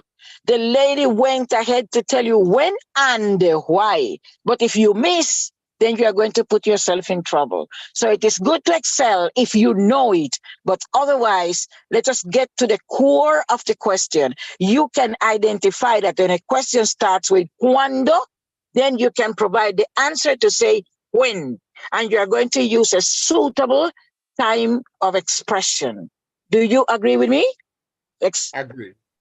Good. So, ¿cuándo escuchas música? Por las noches, en la mañana, el domingo, el sábado por la noche. And in that way, everybody happy, the examiner and yourself. What do you think of that, my student? Now you tell them you like to listen to music because you are at home and you are comfortable. You are going a little off. But if you commit a mistake, it may not work for you in your advantage. Well, the question also asks por qué. Ah, no lo vi. So, en la noche porque estoy en casa. En la noche porque me relajo. En la noche porque me gusta. But try to find answers that convey the message without taking you too far. I did not hear the por qué. I'm so sorry. Sure. So we have 5 hands up. So we'll just take those 5. All right. Jada, followed by Spencer, then Haynes, Lloyd, and Dunkley. Go ahead quickly. A possible answer could probably be yo escucho jazz cuando estoy enojada porque es muy tranquilo para mí. No, porque te relaja. Porque te relaja. What you want with the jazz, when you listen to jazz, you want to be relaxed. Porque te relaja. Porque me siento mejor. No porque es muy tranquilo. No, no, no, no, no. Porque te relaja. So you're explaining why you are listening. What effect does it have on you? What impact does it have on you? So you are saying because it relaxes you. It makes you Porque feel me tranquil. relaja, entonces. Porque me relaja, Ajá, perdón. ahí. Yes. You can look in the ¿Entiendes? chat. Muy bien. Okay. Gracias. All right. All right. So we don't want you to spend all the time giving your suggestions. Now we want when you go to your breakout rooms that you give your suggestions there. All right. So we're just giving some examples here of questions that you may encounter. All right. So Yes, and just a reminder, Profe, while you go to the next slide, we're going to be practicing mainly the oral situations now, very shortly from now, and as Mr. Houghton is closing off, we're going to go into our breakout rooms to practice the oral situations. And if time allows, we can get into some reading, but we're going to start off reading and conversation. But for sure, we have to start off with the oral situations. We'll close off at 7 Jamaica time. And God's willing, on Monday, we will continue with practice in the reading and the oral conversation. Over to you, Mr. Houghton. right. So I just want to quickly close off by pointing you to some words that usually give some problems. Words like salir versus dehar. All right. You can write them down and then look at how they are used. All right. Like salir, to go out, to leave, exit somewhere, while dehar would mean to leave something behind. If you say you left your book in the classroom, you'd have to use dehar and so on. All right. Another set, I, abia, and abra. All right. You all know these words. I especially, you use practically every day in Spanish class. All right. So these three words, important for you to be able to distinguish between them and use them correctly. All right. Also, a causa de versus porque. All right. Take a picture of that and then read it and then use it appropriately. All right. And basically, I've come to an end and I want you to enjoy the rest of the session. All right. And remember that the examiner is just another teacher. So don't have fear of him or her. He's there to help you to go through the exam the best way possible. All right? Good evening. It's back to you, Ramon. Lovely. See. Okay, mil gracias. Mil gracias, Professor Errol. Students, I know I told you were in for a treat. I want for you to express thank you to Senor Houghton con algún emoji o algunas palabras en el chat. Mil gracias, Professor Errol. We received quite a number of tips, strategies, information. It was quite informative. And we liked the interaction from the students. Senor Houghton, they really had a lot of questions for you and you handled them pretty well. I would like to thank Professor Marta and my colleagues who have been responding in the chat as well. And I see even some students were giving feedback in the chat. Guys, we love this. We love the energy. We love the feedback. I hope Professor Nerick is getting ready to put us in our breakout rooms. But before we do so, earlier on, I had mentioned Professor Vanessa and Professor Marta, Professor Vanessa is the manager of the Spanish Jamaican Foundation. As soon as she's able to greet us, we will ask her to do so. Professor Marta, you are assisting with taking some responses during the presentation a while ago, but if you could just greet them, let them know who you are, and then while Nerick arranges the groups. And students, this recording, we are doing a recording. It's also being live streamed, so you can go back to YouTube and watch. And we're also going to be providing the recording as well as some other materials for you in a link, or that you can access by a link. We're going to put the link in the chat. We have a folder for you guys with some materials to help you to prepare for all the exams. Right now, it has materials in there for the oral exams. So I will share the link in a few moments in the chat and you can access it. Over to you, Professora Marta and Professora Vanessa. Nerik, please finalize the groups. We're going to go into the breakout rooms immediately after the greeting, and then we are going to close off at 7. Buenas tardes, ¿cómo están? Soy Marta y soy compañera en el departamento con Ramonia. Y me encantan estas sesiones de CXC. Les deseo un rotundo éxito en sus exámenes y que la preparación que están recibiendo les permita obtener el máximo de calificación. 1 con reconocimiento. 1 con distinción. Muchas felicidades. What did I say? I'm sure that you understood that I am a colleague of Ramonia and of Errol, that we are here working with you to help you in your preparation, and that I commend you for the dedication. Today's Friday afternoon, but hoping that this will lead into each of you achieving 1 with distinction in Spanish. And then I asked you, what did I say? Really happy that this is happening. And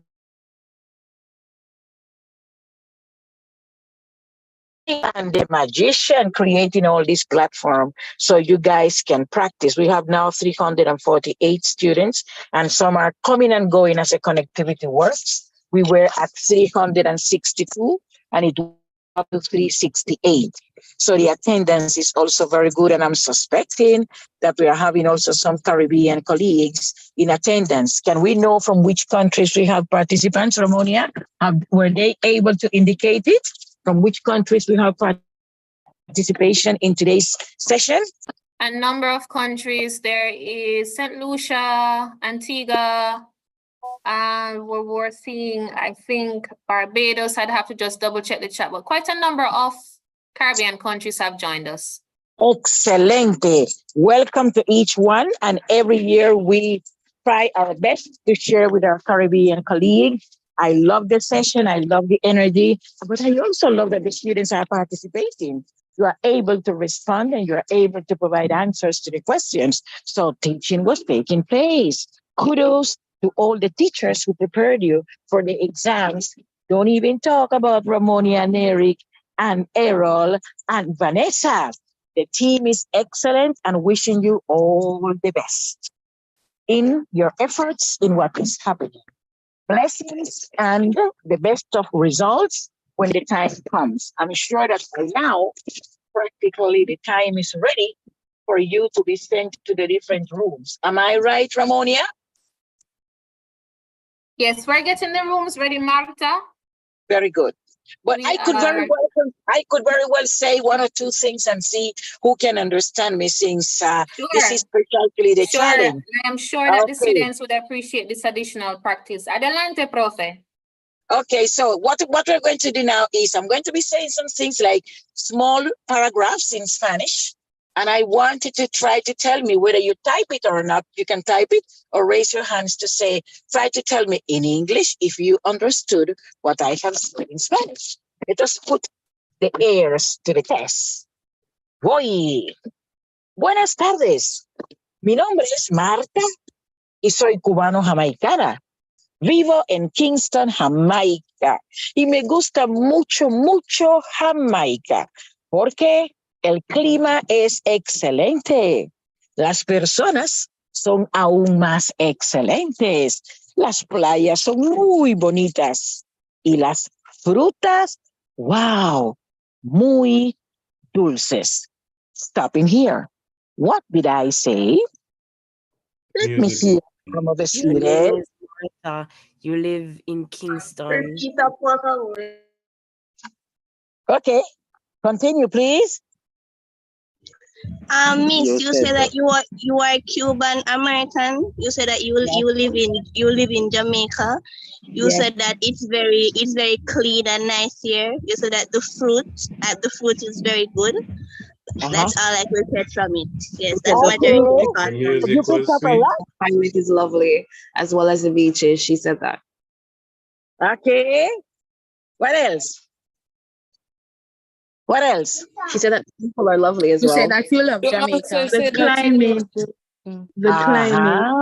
the And the climate, and said climate that and the people and the the beaches. climate, Okay. yeah. Muy bien, muy bien. Let me go on a second attempt.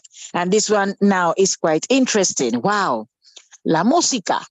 La música latina es muy interesante, muy viva.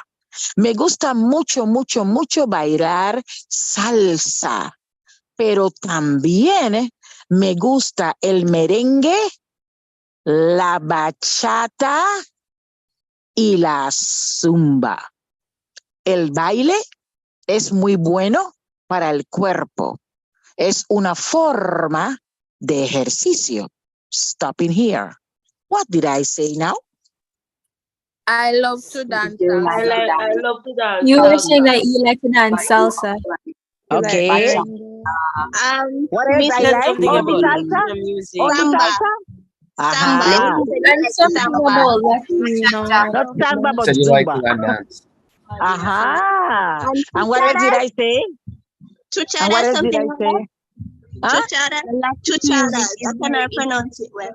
Missy said you're also very interested in Latino music or something. Music is interesting. Okay, but I also said something about exercise. Yes, she said you What love to happened to that part? it keeps your body in shape, good It shape. is a form of It is exercise. a form of That it exercise. is good. It is a good form of exercise. Very good. Okay, let me talk now about my daily activities and see how ready you are. And I will say, oh, yo me levanto a las 5 de la mañana. Me aseo, me cepillo los dientes, tomo una ducha, un rico desayuno jamaicano y voy para la oficina. En la oficina hay mucho trabajo, papeles, reuniones y actividades de diversos tipos. Me gusta mucho mi trabajo. Now this one is a little different. Let me hear you. Miss, you said that you wake You at wake up at 5 in the You wake up morning. 5 in the morning and you go to work. You brush So your you go to the teeth. office. You go to the office, then you basically Okay. have a You lot like of your work, work. being awake, you have a lot of activities. You said they're quite fun and you like Work a lot. Okay. Miss, you said that A lot of paperwork. you said that you wake up at 5 in the morning. You brush your teeth. You work in an office in Jamaica. You said that you do a lot of typing. You also proclaim that you like your work very much. Okay. I didn't mention typing though. I said I had a lot of work. I said activities. I didn't say typing specifically, but it is okay and it will be implied. Yes. Yes, yes. Okay. Let me move now into another topic that you need to speak about, and it has to do with family. And it's family and I and social activities. Yes. Let me start. Mi familia es muy pequeña. Solamente puedo mencionar a mi hija y a mi hermana.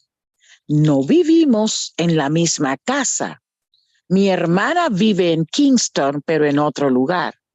Y mi hija vive en el extranjero. Entonces, mi familia es pequeña. What did I say? My sister lives in Kingston. A small family. My sister lives in You said you have a Kingston. small My sister family. lives in Kingston. Okay. How many members in my family? I think it was 4. I don't remember. 4? Three. Ah, Three. 3. And who are Is they? it 3? Who are they? Your Your mother, mother, your sister, your sister. mother, You, your My mother, and your sister. sister and my Yeah. daughter. your mother, Okay. and your son. Okay, okay. So it looks like you guys have been studying, and I will recommend that each of you will take some time during the week to listen to the radio in Spanish and to watch TV in Spanish. All of you have these beautiful air devices, so you don't have to bother or molest anybody at home. But it will be good if you increase your capability to decode the Spanish language by spending time, consolidated and dedicated time, to listen to the radio and to watch TV in Spanish during the week. Can you commit yourselves to do that? Sí. Each of you? Yes, señora. Okay, that will increase your capability. So by the time you get to the exam, the person speaking Spanish to you, it will be easier for you to identify the words and to understand the messages. It is good though to watch, because when you watch TV but you are watching in Spanish, the visual information complements what you understood, to make sure that you can confirm that what you understood is correct. Is that clear?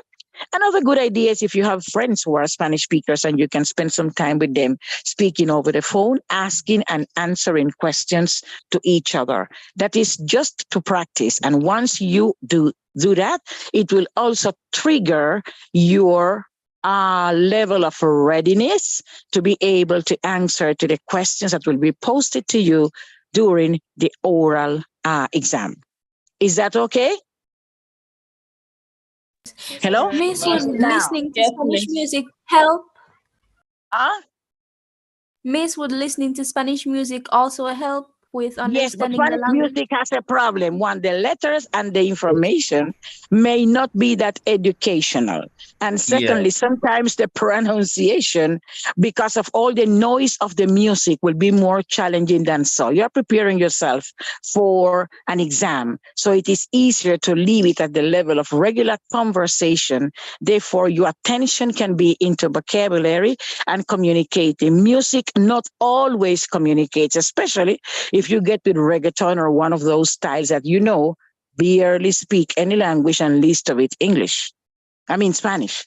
So it will make it not necessarily the solution, but it could be, depending on the choice of song that you select. Is that okay? Okay, Miss. I love to do something.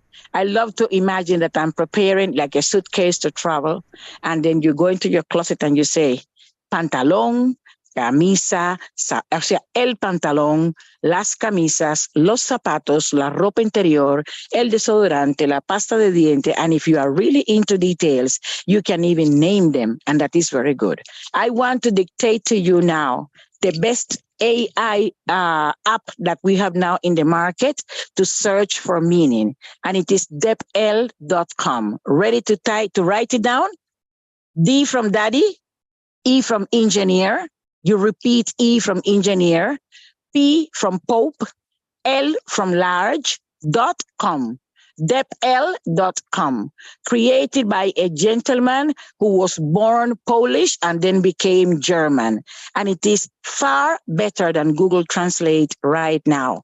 It can translate total blocks of words with its mistakes, but artificial intelligence is like that. But it is the best one in the market now for anything having to do with fast searching for meaning of words. Is that clear? But then it has the pronunciation. And that is something that I also like with Google Translate. When you look for the symbol, it can give you the pronunciation of the word. So you don't have to be asking another person, how do I pronounce this? No, it gives you the meaning and also the pronunciation. And then to make it even better, it provides several examples of situations in which you can use this or that example. So you have the Google Translate, you have Lingue, you have Duolingo, but the best one is depl.com. Ramonia, can you please type it in the chat in the meantime, the depl.com?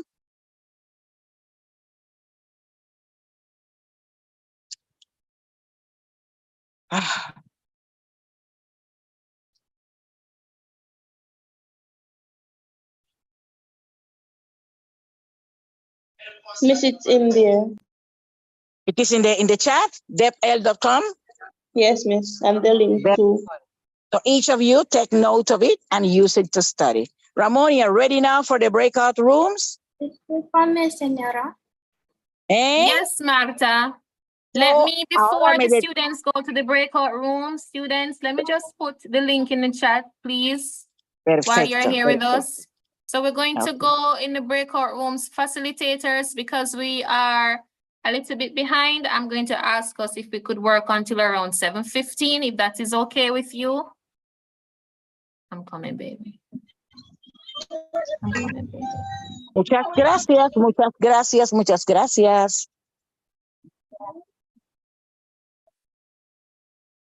Ok, aquí está el enlace, muchachos. Aquí está el link. Lo pongo de nuevo. All right, so we're gonna go until 7:15 and then we're coming back to the main room. Please note that we're using our main room, students, we're using our main room as a breakout room. So some of you will remain here and some of you will be placed in other rooms because we're going to have, in the main room, we're going to have Professora Angela and Professor Francisco will remain in the main room and then the rest of you will be placed in room. So if you're still in the main room, that's fine. It is considered a practice room. Okay, adelante, Eric. Students, if you receive a nudge to join a breakout room, please respond to it and go right ahead. All the very best facilitators, students, make sure you participate, por favor. Take advantage of this opportunity. It's about practicing, okay? Nos vemos en un ratito.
Professora Vanessa, we have started the breakout rooms, but we have some participants in the main room in which you are now. So please go ahead and greet us.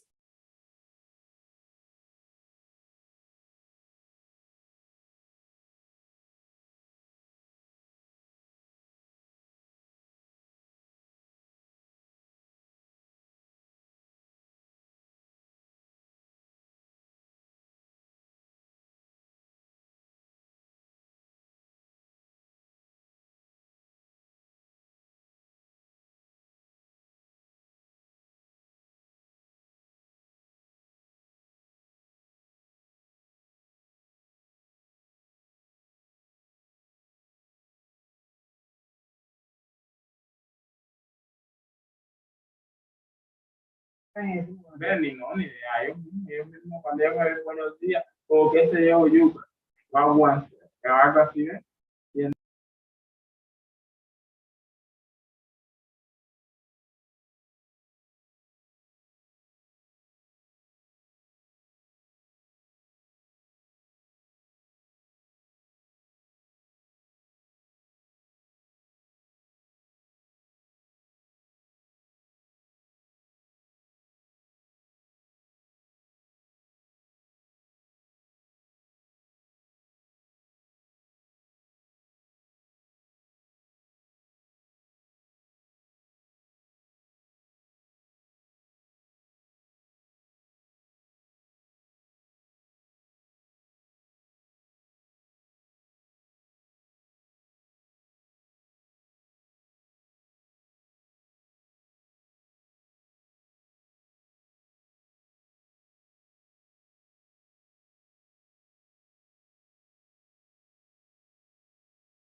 Profesora Ángela,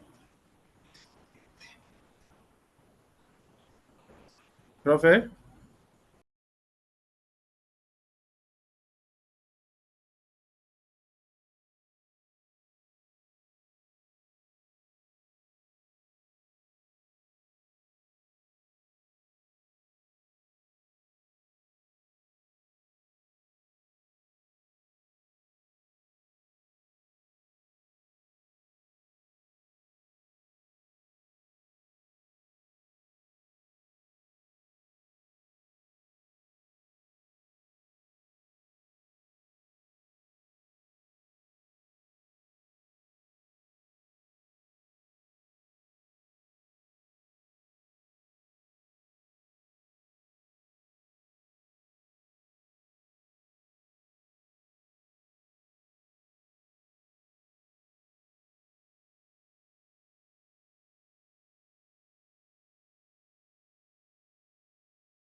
to them. Students, our apologies. We are going to ask you to respond to the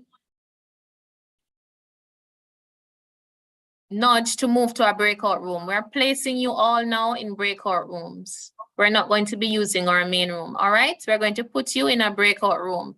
So please respond to the nudge when it asks you to go into a breakout room. Thanks, guys. Gracias.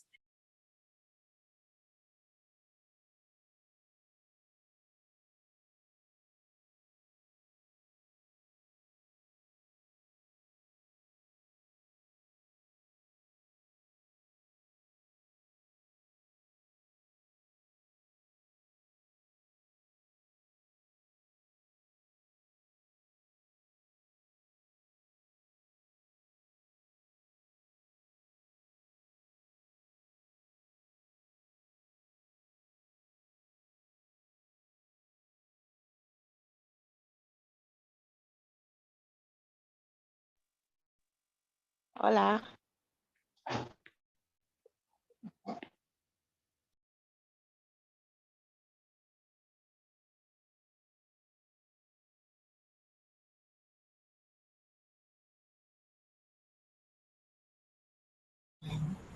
Vanessa, ¿puede ayudarnos?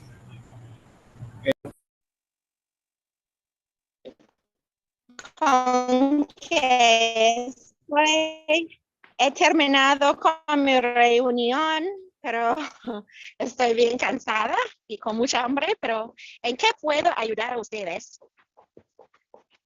Derek, Queremos ¿me oyes? queremos que ellos practican con la situación, sí. Con las situaciones, ¿me puede Sí. dar unos minutos? Es que no tengo cuarto ni nada. Estoy en un hotel y estoy buscando mi cuarto. Bien.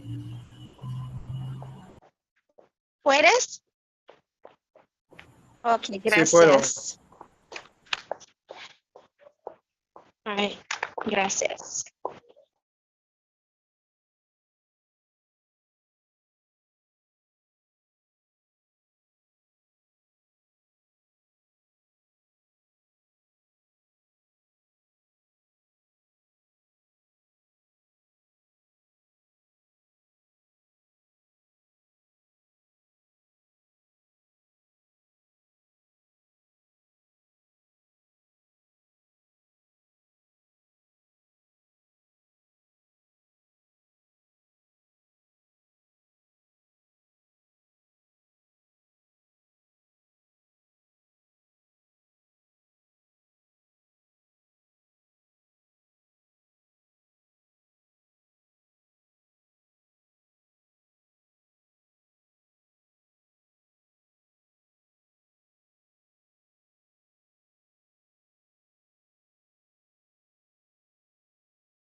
Excuse me.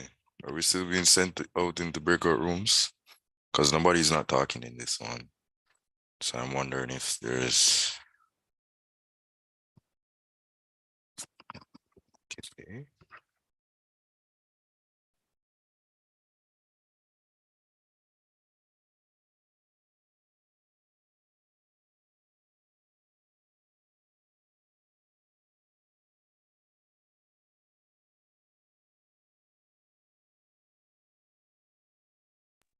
All right, students, tell me if you're able to see my screen. I have projected some situations. Just let me know, por favor. Yes, miss.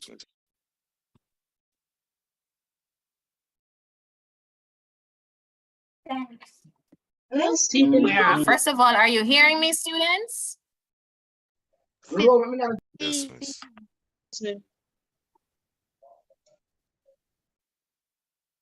Okay.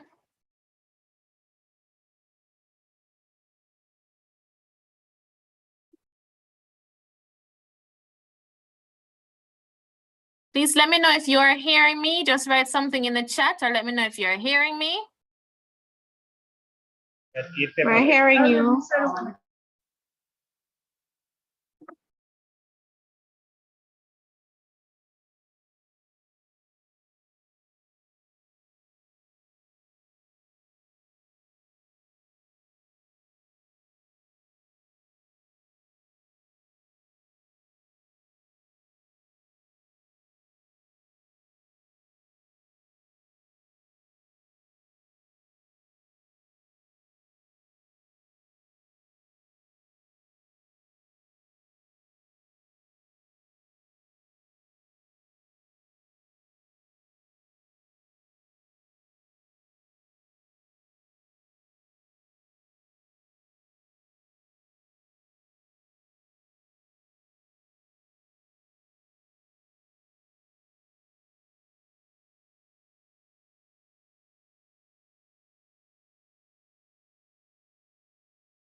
Profe, no sé si estás hablando, pero no te escucho. Profe Ramonia.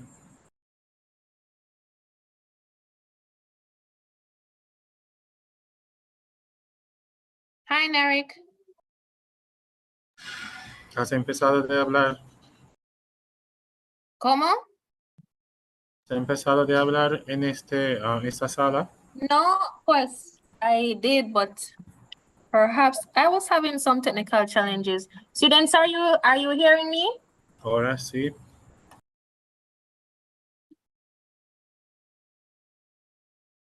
All right.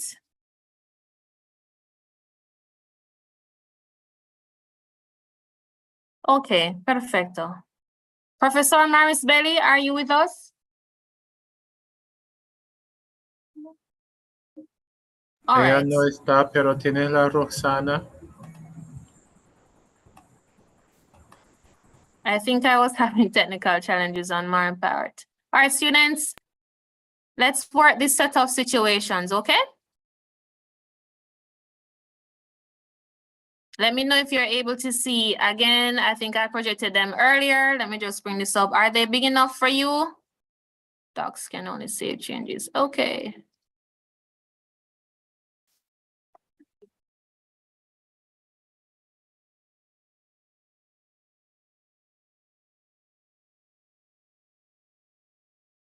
All right. Professor Nerick? Sí. All right, I'm gonna ask you to just stick around us a little bit so that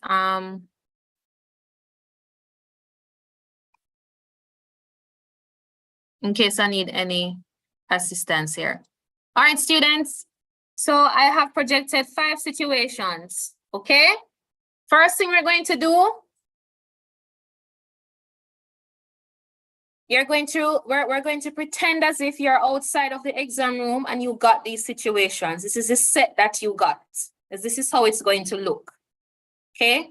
So the first thing I want for you to do is to look at them, read them carefully. And this is what we're gonna do. We won't even begin to respond yet. I'm gonna give you 2 minutes, read the situations, then I'm going to check back with you and you're going to tell me what each of them is asking for you to do. All right? So go ahead, students. It's a bit blurry and I'm not seeing it properly. All right, I'm going to do something.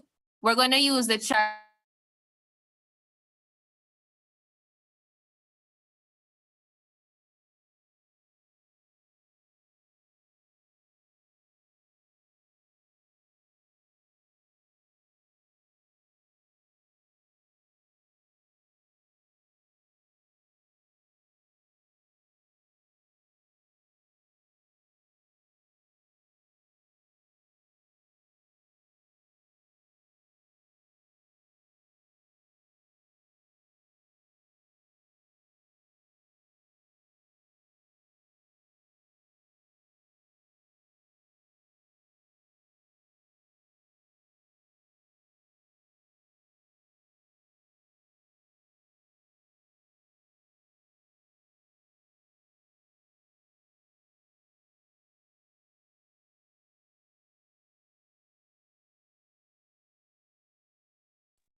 All right, everybody, are you able to see them? Just give me a thumbs up if you are. If you're seeing them in the chat, just give me a thumbs up so I know. What? All right, Professor Vanessa, I have put, thank you, welcome. I put some situations in the chat because they looked a bit blurry. Professor Vanessa. Hola, estoy. Okay, muy bien. So, I Professor wanted to share my Vanessa, video, but you can't. I can't show my pretty self. I'm gonna ask you to, you see the situations in the chat? Yes, I see them. All right, so because of the timing, because I think we will have to close off at 7:30. We were having some serious technical challenges. I'm going to ask the students if you could work with Professor Vanessa with this set.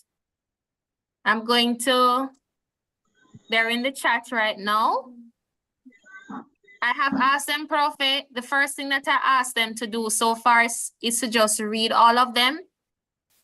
Take 2 minutes, read all of them, and just decide for each, what is it that is required of them. Okay.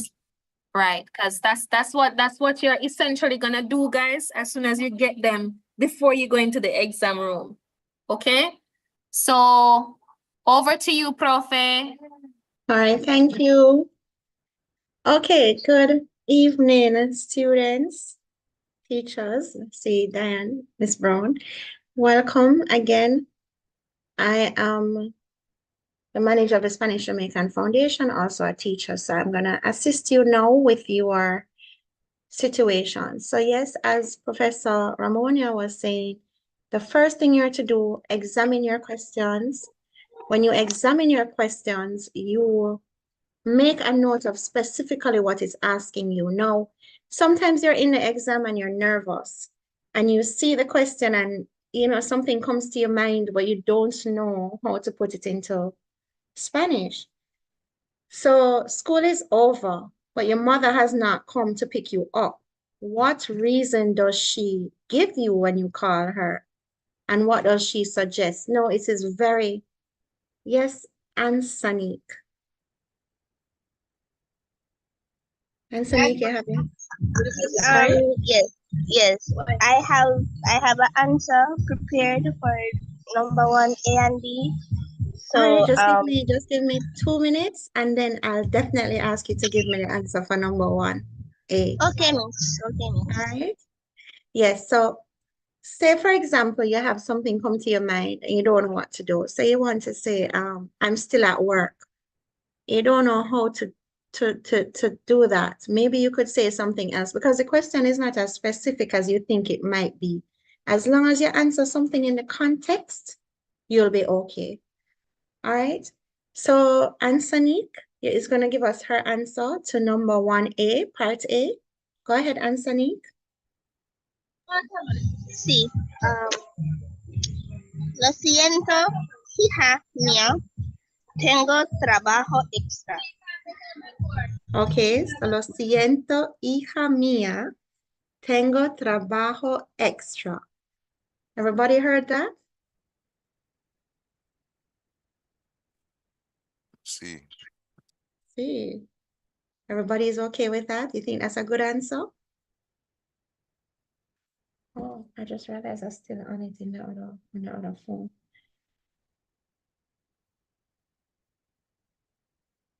You guys, if you're in an oral exam, and you're not talking, we can't help you now, you have to talk to us. All right, so tengo trabajo extra. Anybody else had anything else? Yes. What did you have? I had something similar. I had Ella todavía está en el trabajo. All right. So you had, hold on, let me see if I can. Oh, I can't write on it. Come again, you had what? Ella todavía está en el trabajo. Okay, so remember that your situation is from a perspective of a person. So you're not going to say she is still at work. You're going to say she's going to say it to you. So you're putting yourself in the shoe of the person. So if it says your mother isn't there, you're going to answer from the I perspective. Okay? So you're going to say, I am still at work. How would you say that? And you have to conjugate a verb. You can't have it in the infinitive same way. Okay. I like the use of todavía. I love it. But tell me what else you'll say.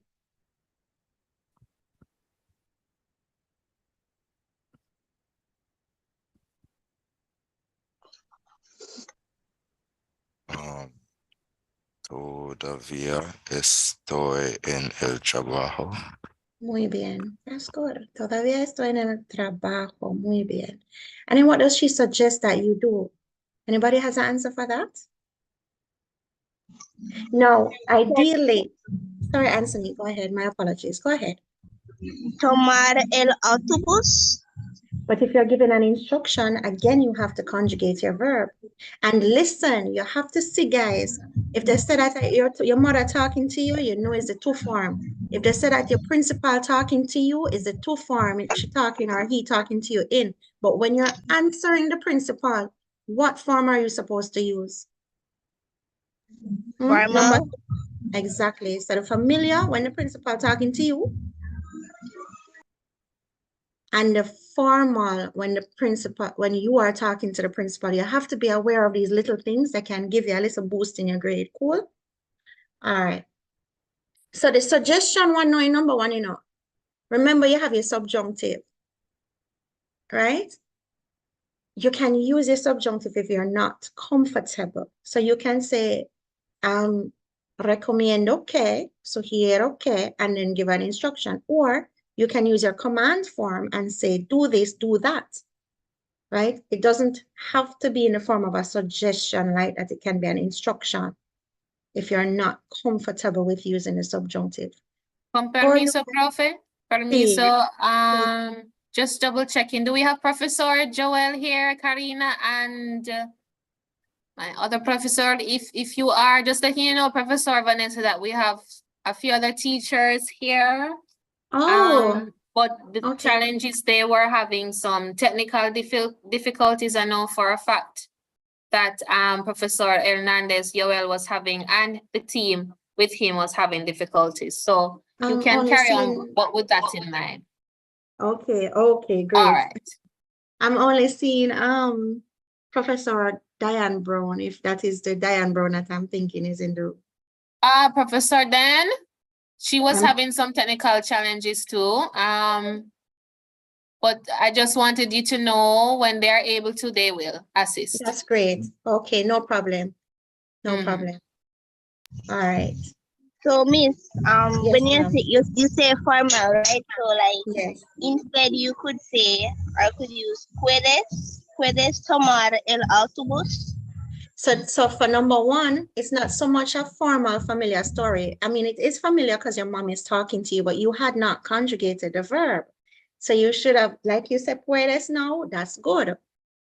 Or you could say, toma el autobús. You can give an instruction.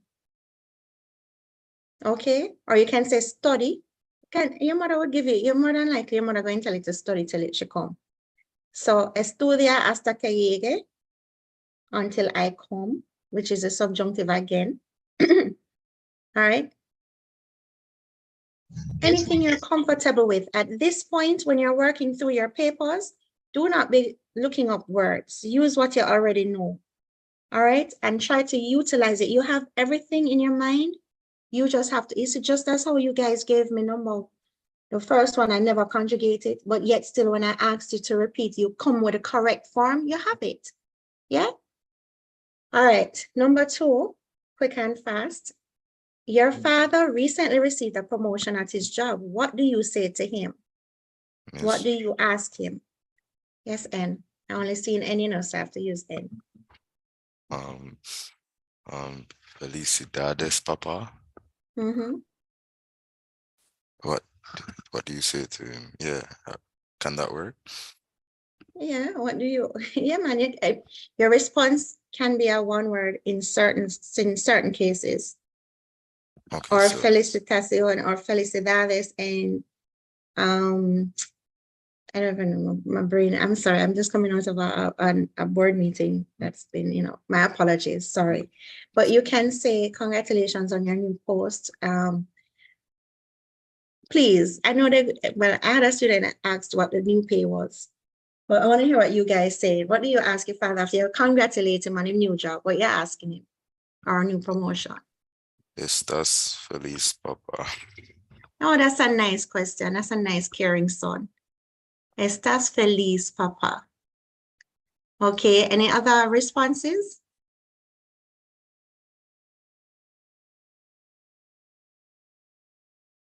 No, on a quiet master. So when you're in the exam, no plan for talk? Just asking. Means you could say like like is it buena suerte, Papa? Buena suerte. Because suerte Papa. is feminine. Uh-huh. Buena suerte, Papa.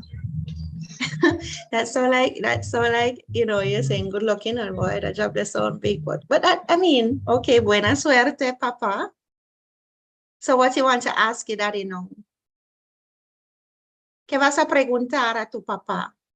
Ansani. I would say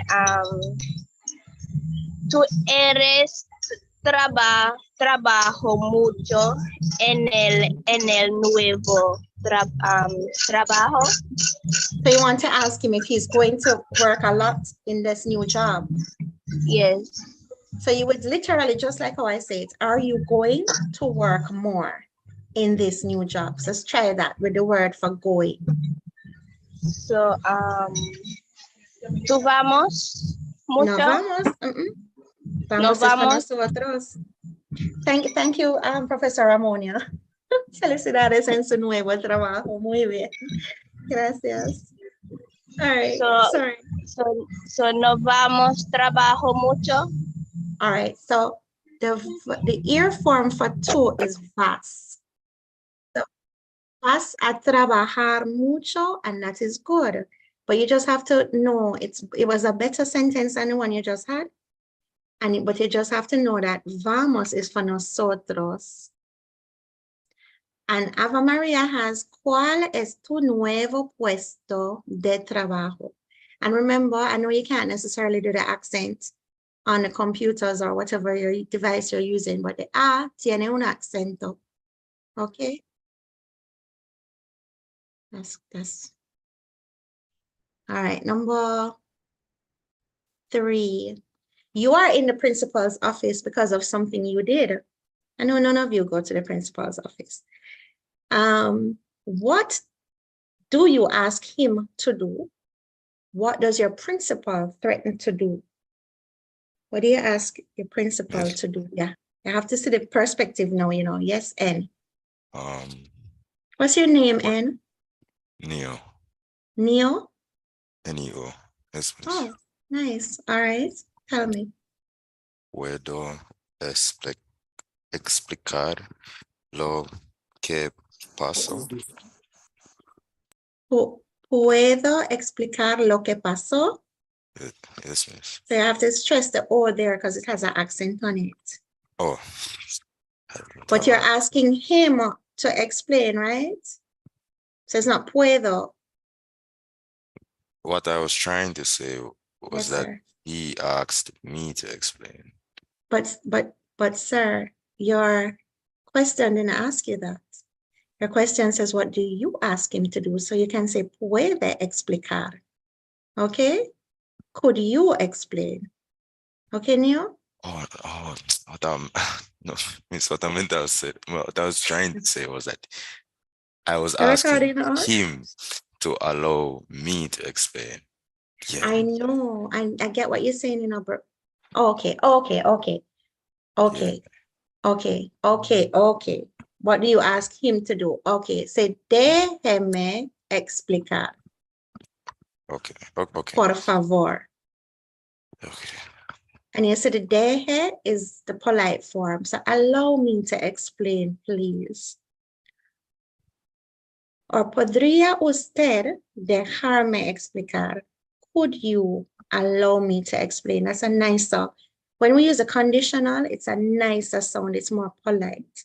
But if you're not comfortable, you can just say, déjeme explicar, or puedo explicar lo que pasó, and you have to say it like a question, but that's not really the best way because you're asking him to do something. You're not asking him to, you're not saying, can I explain? You're saying, allow me or let me. It has to be him that you're asking to carry out the action, if you understand what I mean.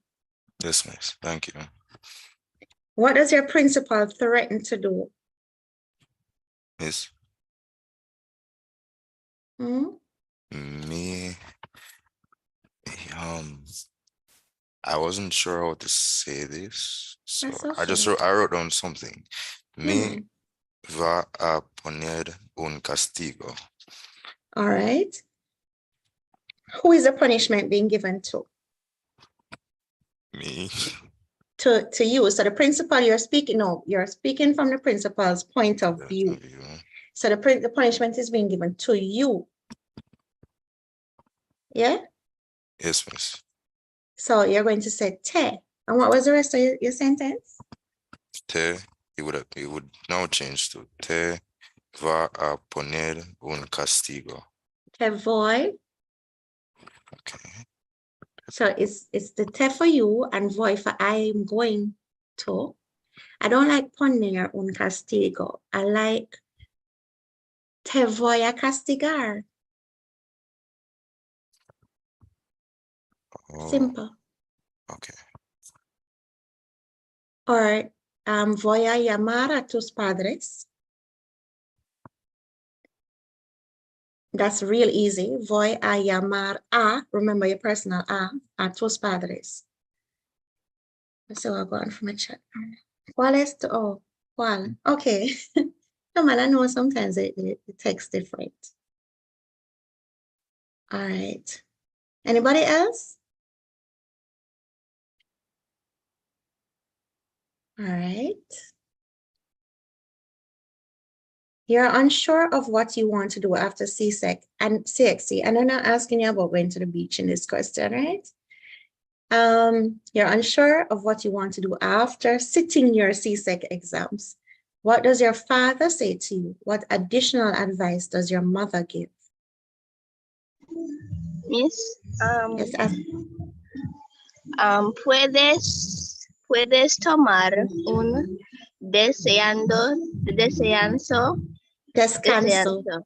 descanso. So puedes tomar un descanso. All right, so And mi mamá said, puedes ir a la universidad. Okay. All right. Remember, guys, C in front of A, O, and U give you a K sound. So descanso. Okay. Your sister wants to plan a surprise party for your brother. What does she ask you? And if you see like your sister and your brother and your friend, says too, if it's like you're talking to somebody who is a teacher or principal is usted, all right? So put yourself in the shoes now. Your sister wants to plan a surprise party for your brother. What does she ask you? What do you offer to do? Miss? Yes, Neil. Que Deber. It's okay, say it. You're here to learn and you will get it. Deberíamos recibir como regalo. All right, so, but it's not recibir. You want to give, all right. You want to give him something, right? Yes, miss. A gift. So, que deberíamos, remember the accent is on the E, so you can just go all the way with the E. Deberíamos. It's not on the I? The E is I, sorry. Lo siento. The I in Spanish is E. That's why I said that. I'm apologize. Deberíamos, say that. Deberíamos. Deberíamos. Deberíamos. You're trying to go amos there, so because naturally in the present tense we go amos, but in this case, in the conditional deberíamos is on the I. And so que deberíamos darle. All right?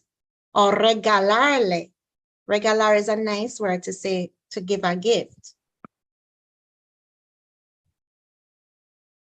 Cool? Repeat what you said I could write instead, miss? Come again, Neil? Could you repeat what you said I could write instead?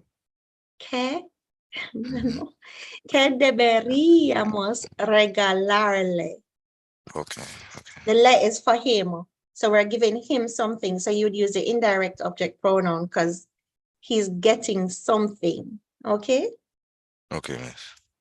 Yes, as Ansonique. Yes. Miss, I was going to say for the first part, I was going, she told me, so compras una pastel. And So for she's this, asking you? to buy a cake. Compras una pastel. All right, look here. Compras una pastel is saying are you buying or you buy. You want to say compra un pastel if you're telling somebody to do something. Compra is your command form. Okay? Okay. You good? Yes, miss. All right, good. And then what do you offer to do? So Neo, you can answer since you had one first. Answer the second part. It's, I was still trying to think of a way to respond to it. All right, so you said que deberíamos regalarle. And then what would you think you can offer to do if you say, what should we give? She asked you, what should we give him? Then you're going to say, what you're going to do?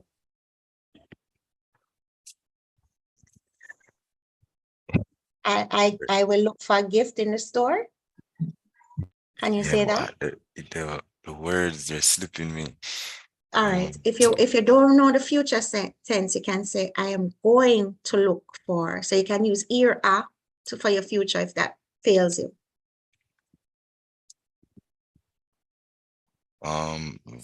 Voy a buscar un regalo. En la tienda, that's it.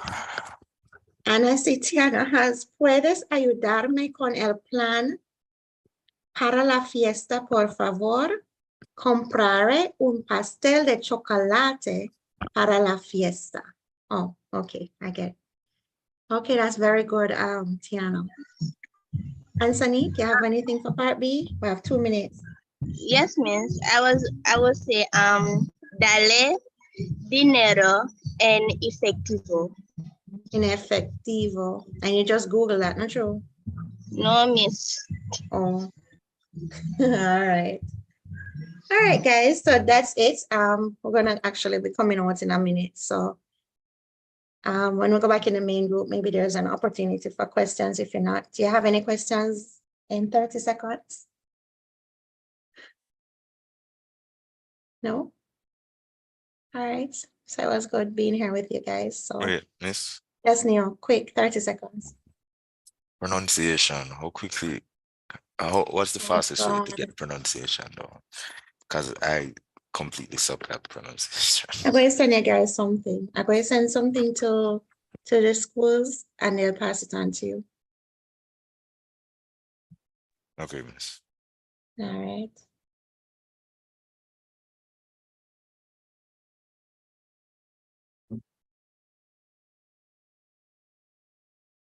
Joel, profesora, nos queda pocos minutos, pero si puede.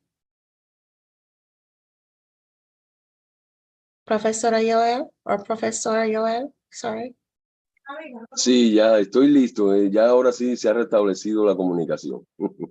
Ok, es que vamos a terminar. Yo no sé si tenemos que salir o podemos esperar, pero si quiere compartir unos consejos o algo, lo que sea. Sí, puedo compartirles algo. I want to share some aspects. I'm going to talk in English for them to understand a little better. Okay. Some aspects that they need in Spanish language. The first thing is that they need to know a little bit synonyms and antonyms. Because what happened? That sometimes we are into troublesome situations to find the word we want to use. So if we have a synonym of this word, we can get it and use it instead. No, it doesn't matter that we don't find, for instance, yo voy a la reunión. Yo voy para la reunión. So I can say, voy a acudir a la reunión. So instead of voy a acudir, asistir. It's another word we can use as some synonym for it to better up language, to make it easier the communication. So the second thing is I heard a teacher, I don't remember the word, she was talking for the first intervention there. So talking about the ñ, the letter ñ in Spanish. In Spanish, the word, for instance, in the same word Spanish, we say español. Another word, caña de azúcar, sugar cane. Caña de azúcar, we say that. Another word is niño, child, boy, child, niño, or niña in case of girls.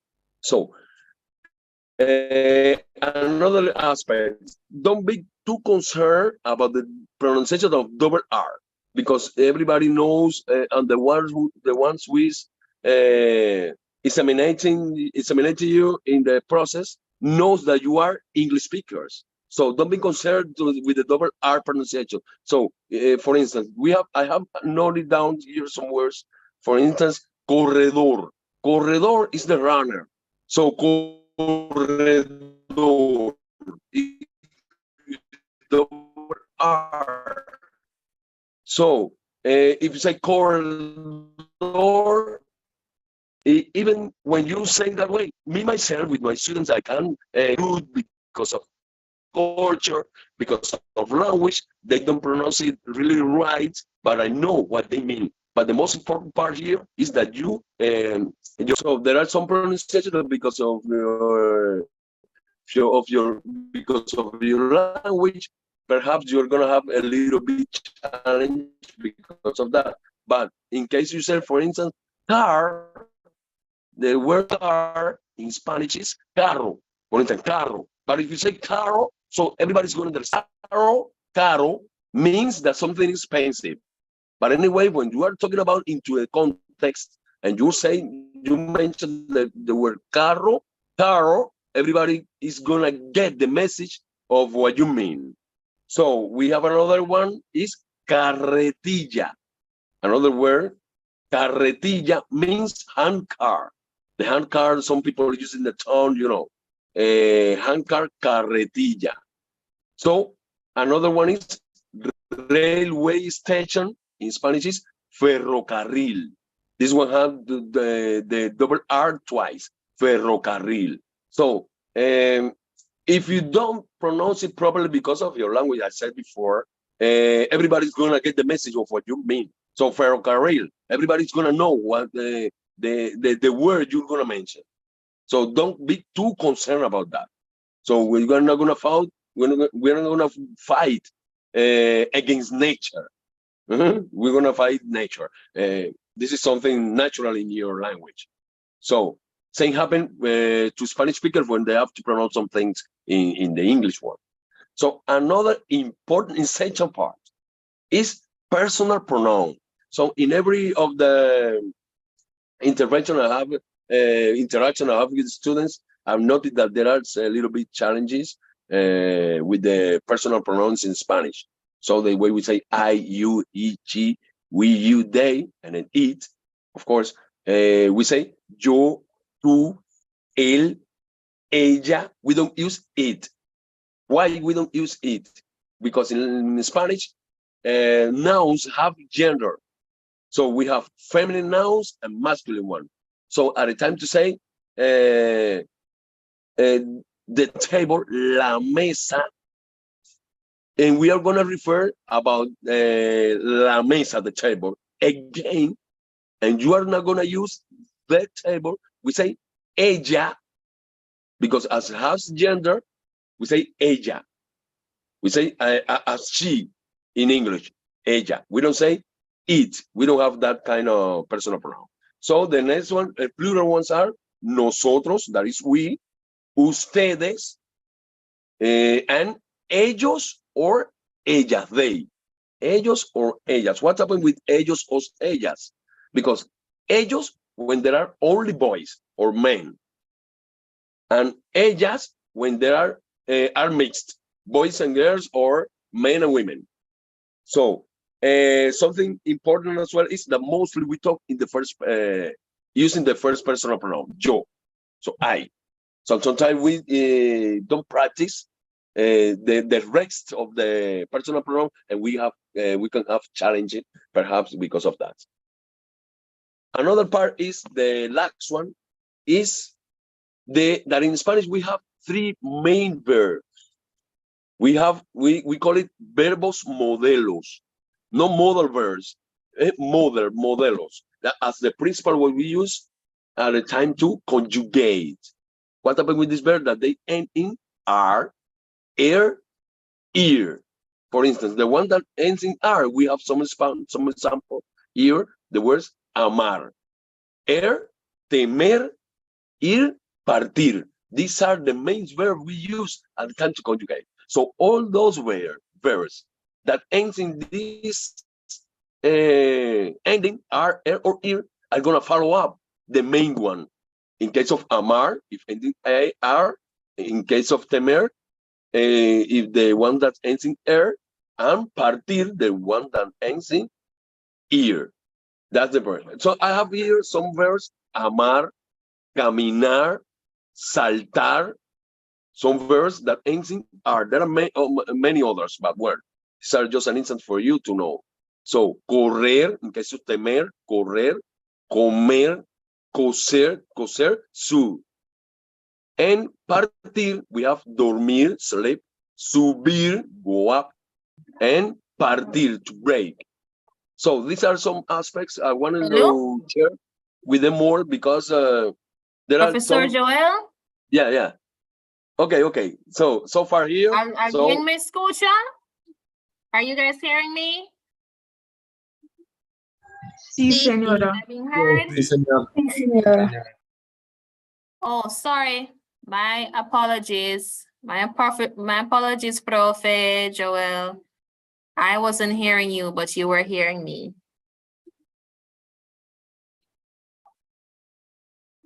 Okay, estos eran algunos de los consejos que yo le quería.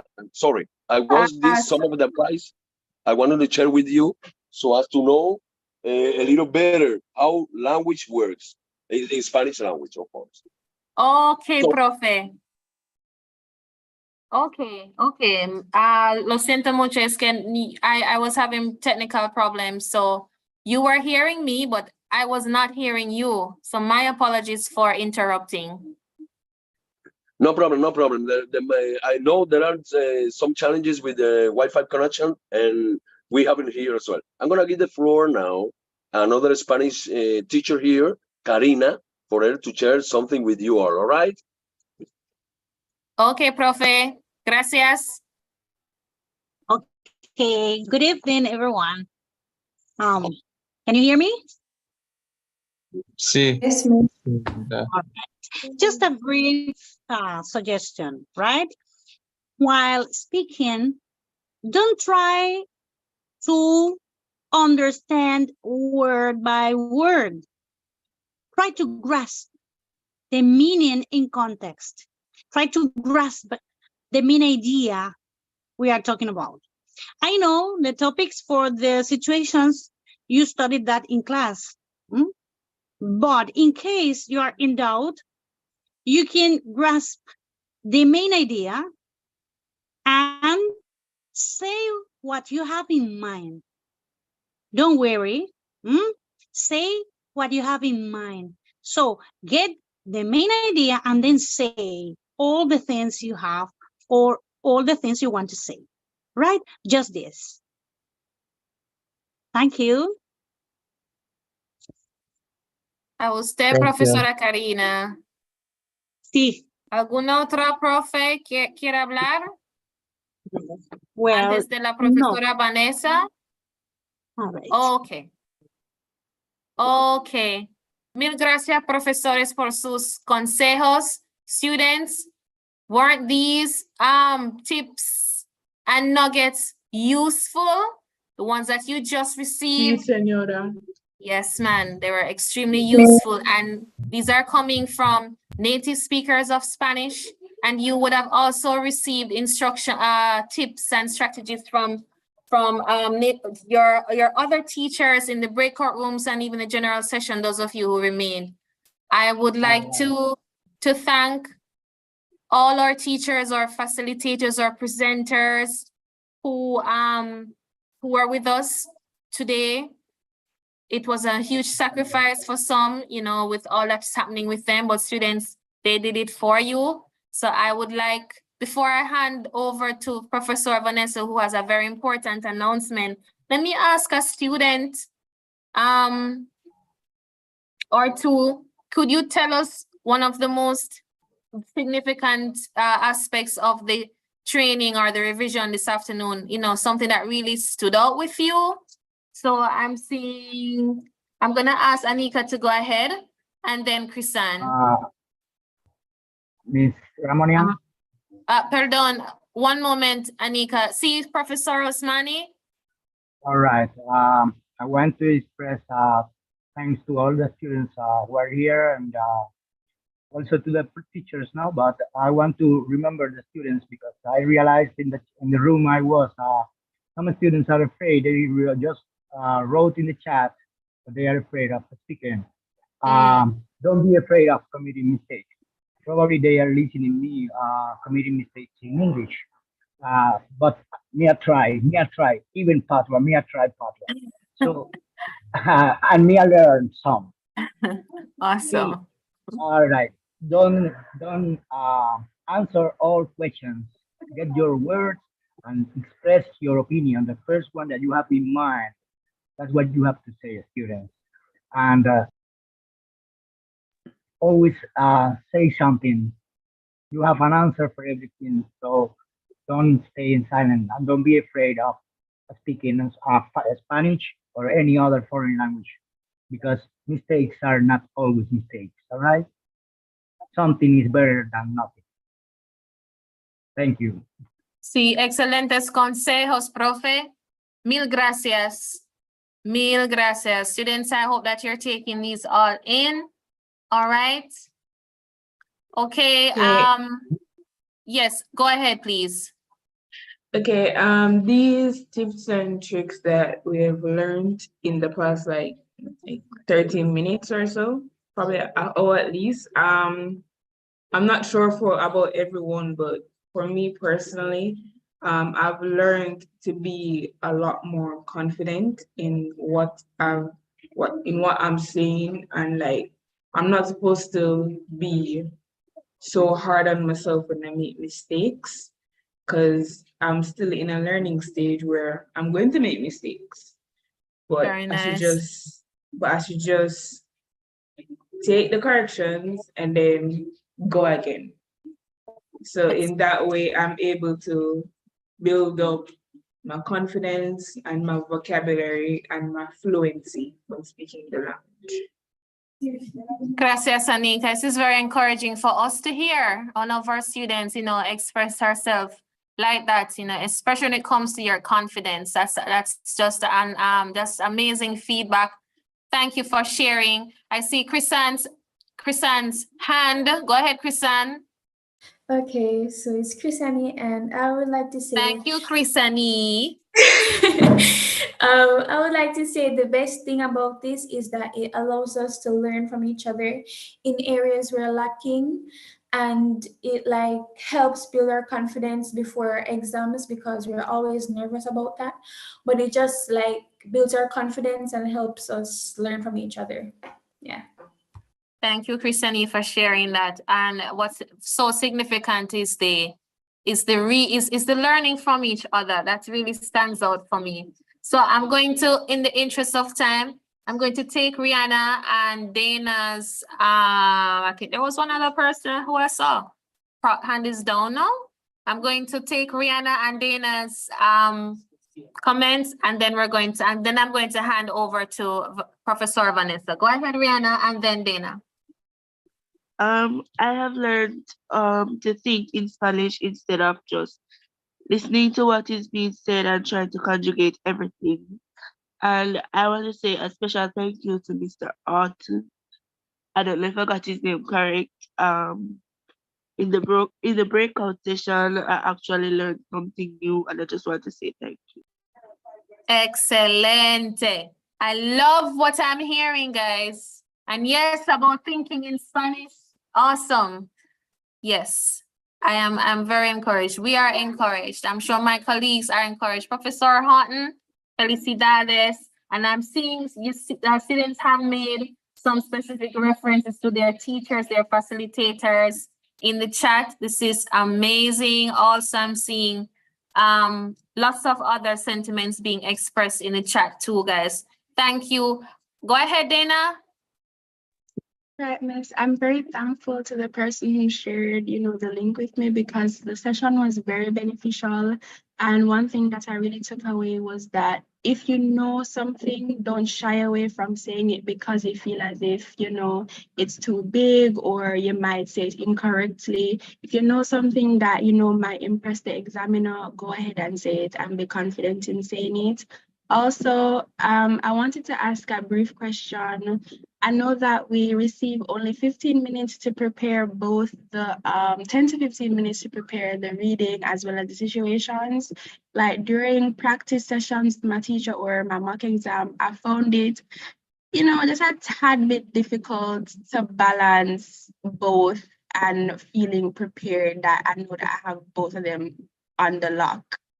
So I'm just asking, how is it that I can balance my time so I know that I'm prepared with the situations as well as the reading passage? All right, excelente pregunta. So it really has to do with what you feel most, in this case, you're dealing with two things, more comfortable with. And by the way, you should receive a full 15 minutes for preparation.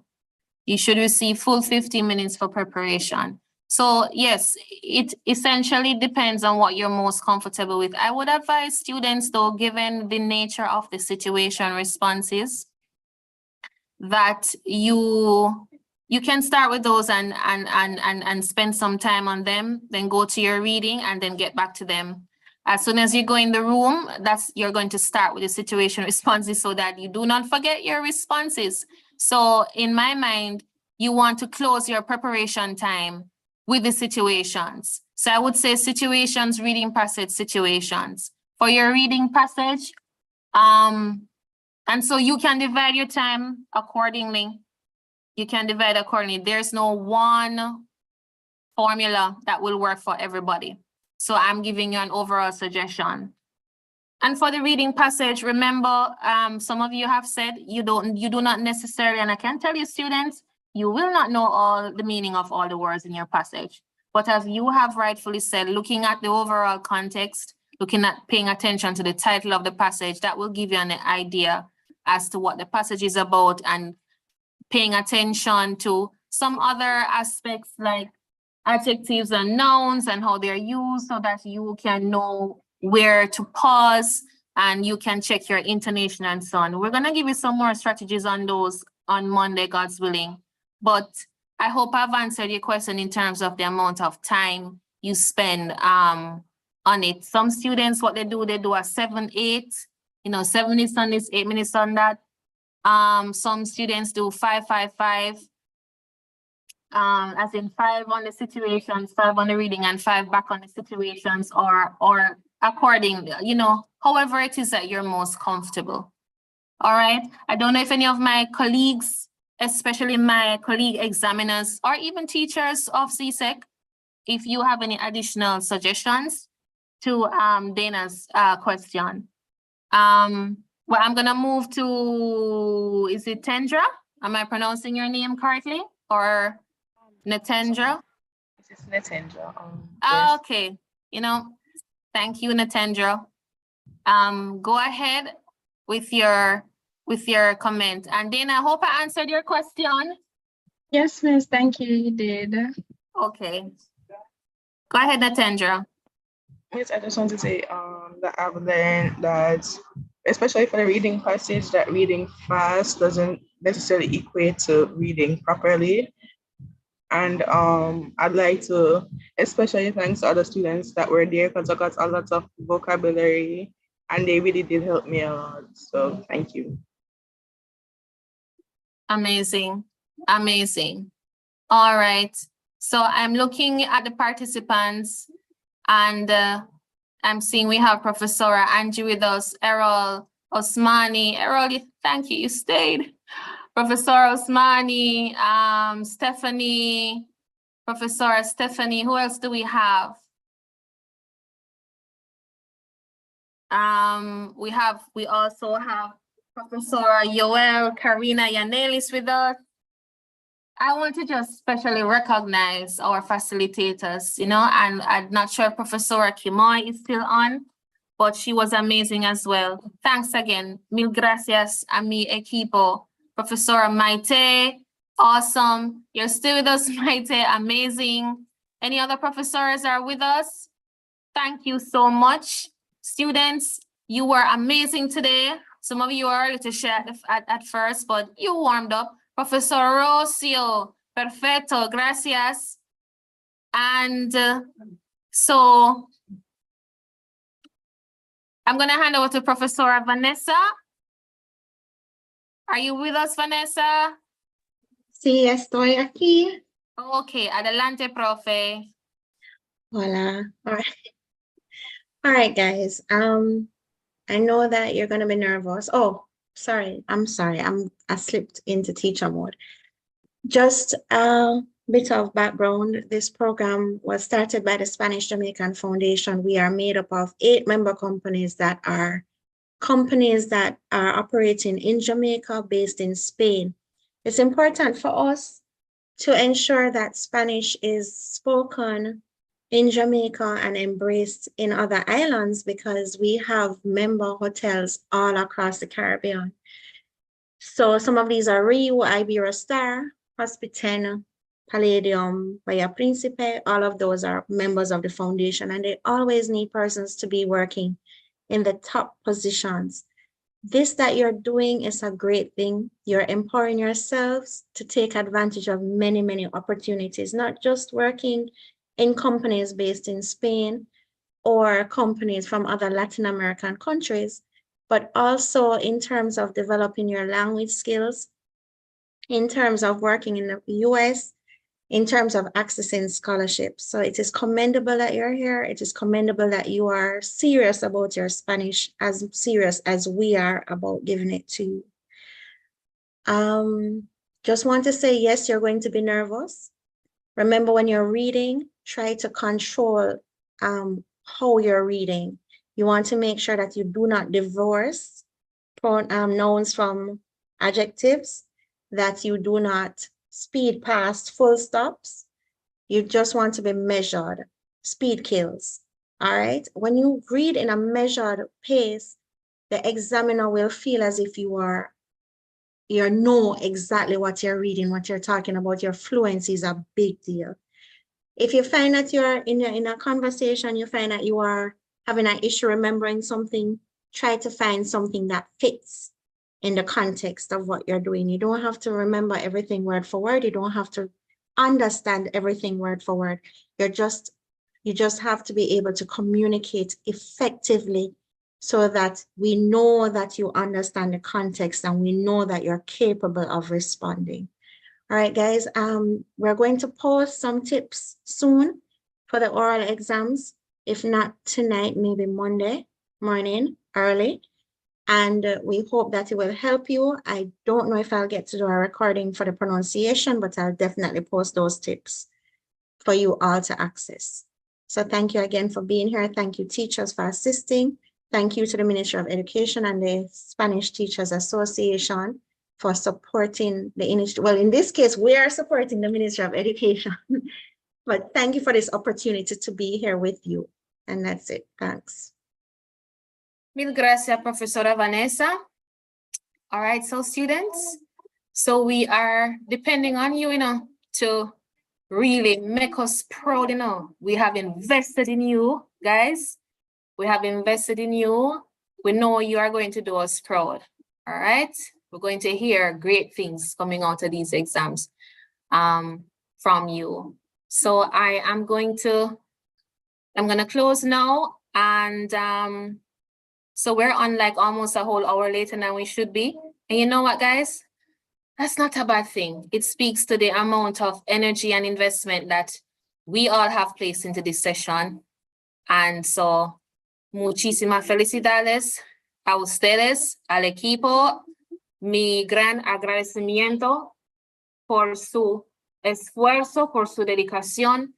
Y a ustedes, los estudiantes que trabajaron muy duro esta tarde y trataron mucho de participar en las actividades. All right, thanks to all of you who participated.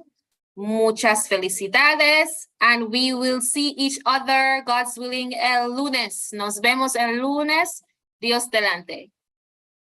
Okay, adios. Oh, the recording, guys, as soon as it is available, I'm going to put it in the space, in the folder that you got at that time you accessed at the link. Okay, adios. Ciao. Adios. Hasta Bye. luego. Adios. Hasta luego. Adiós. Adios. Hasta luego. Adios. Adios. Adios. Adiós.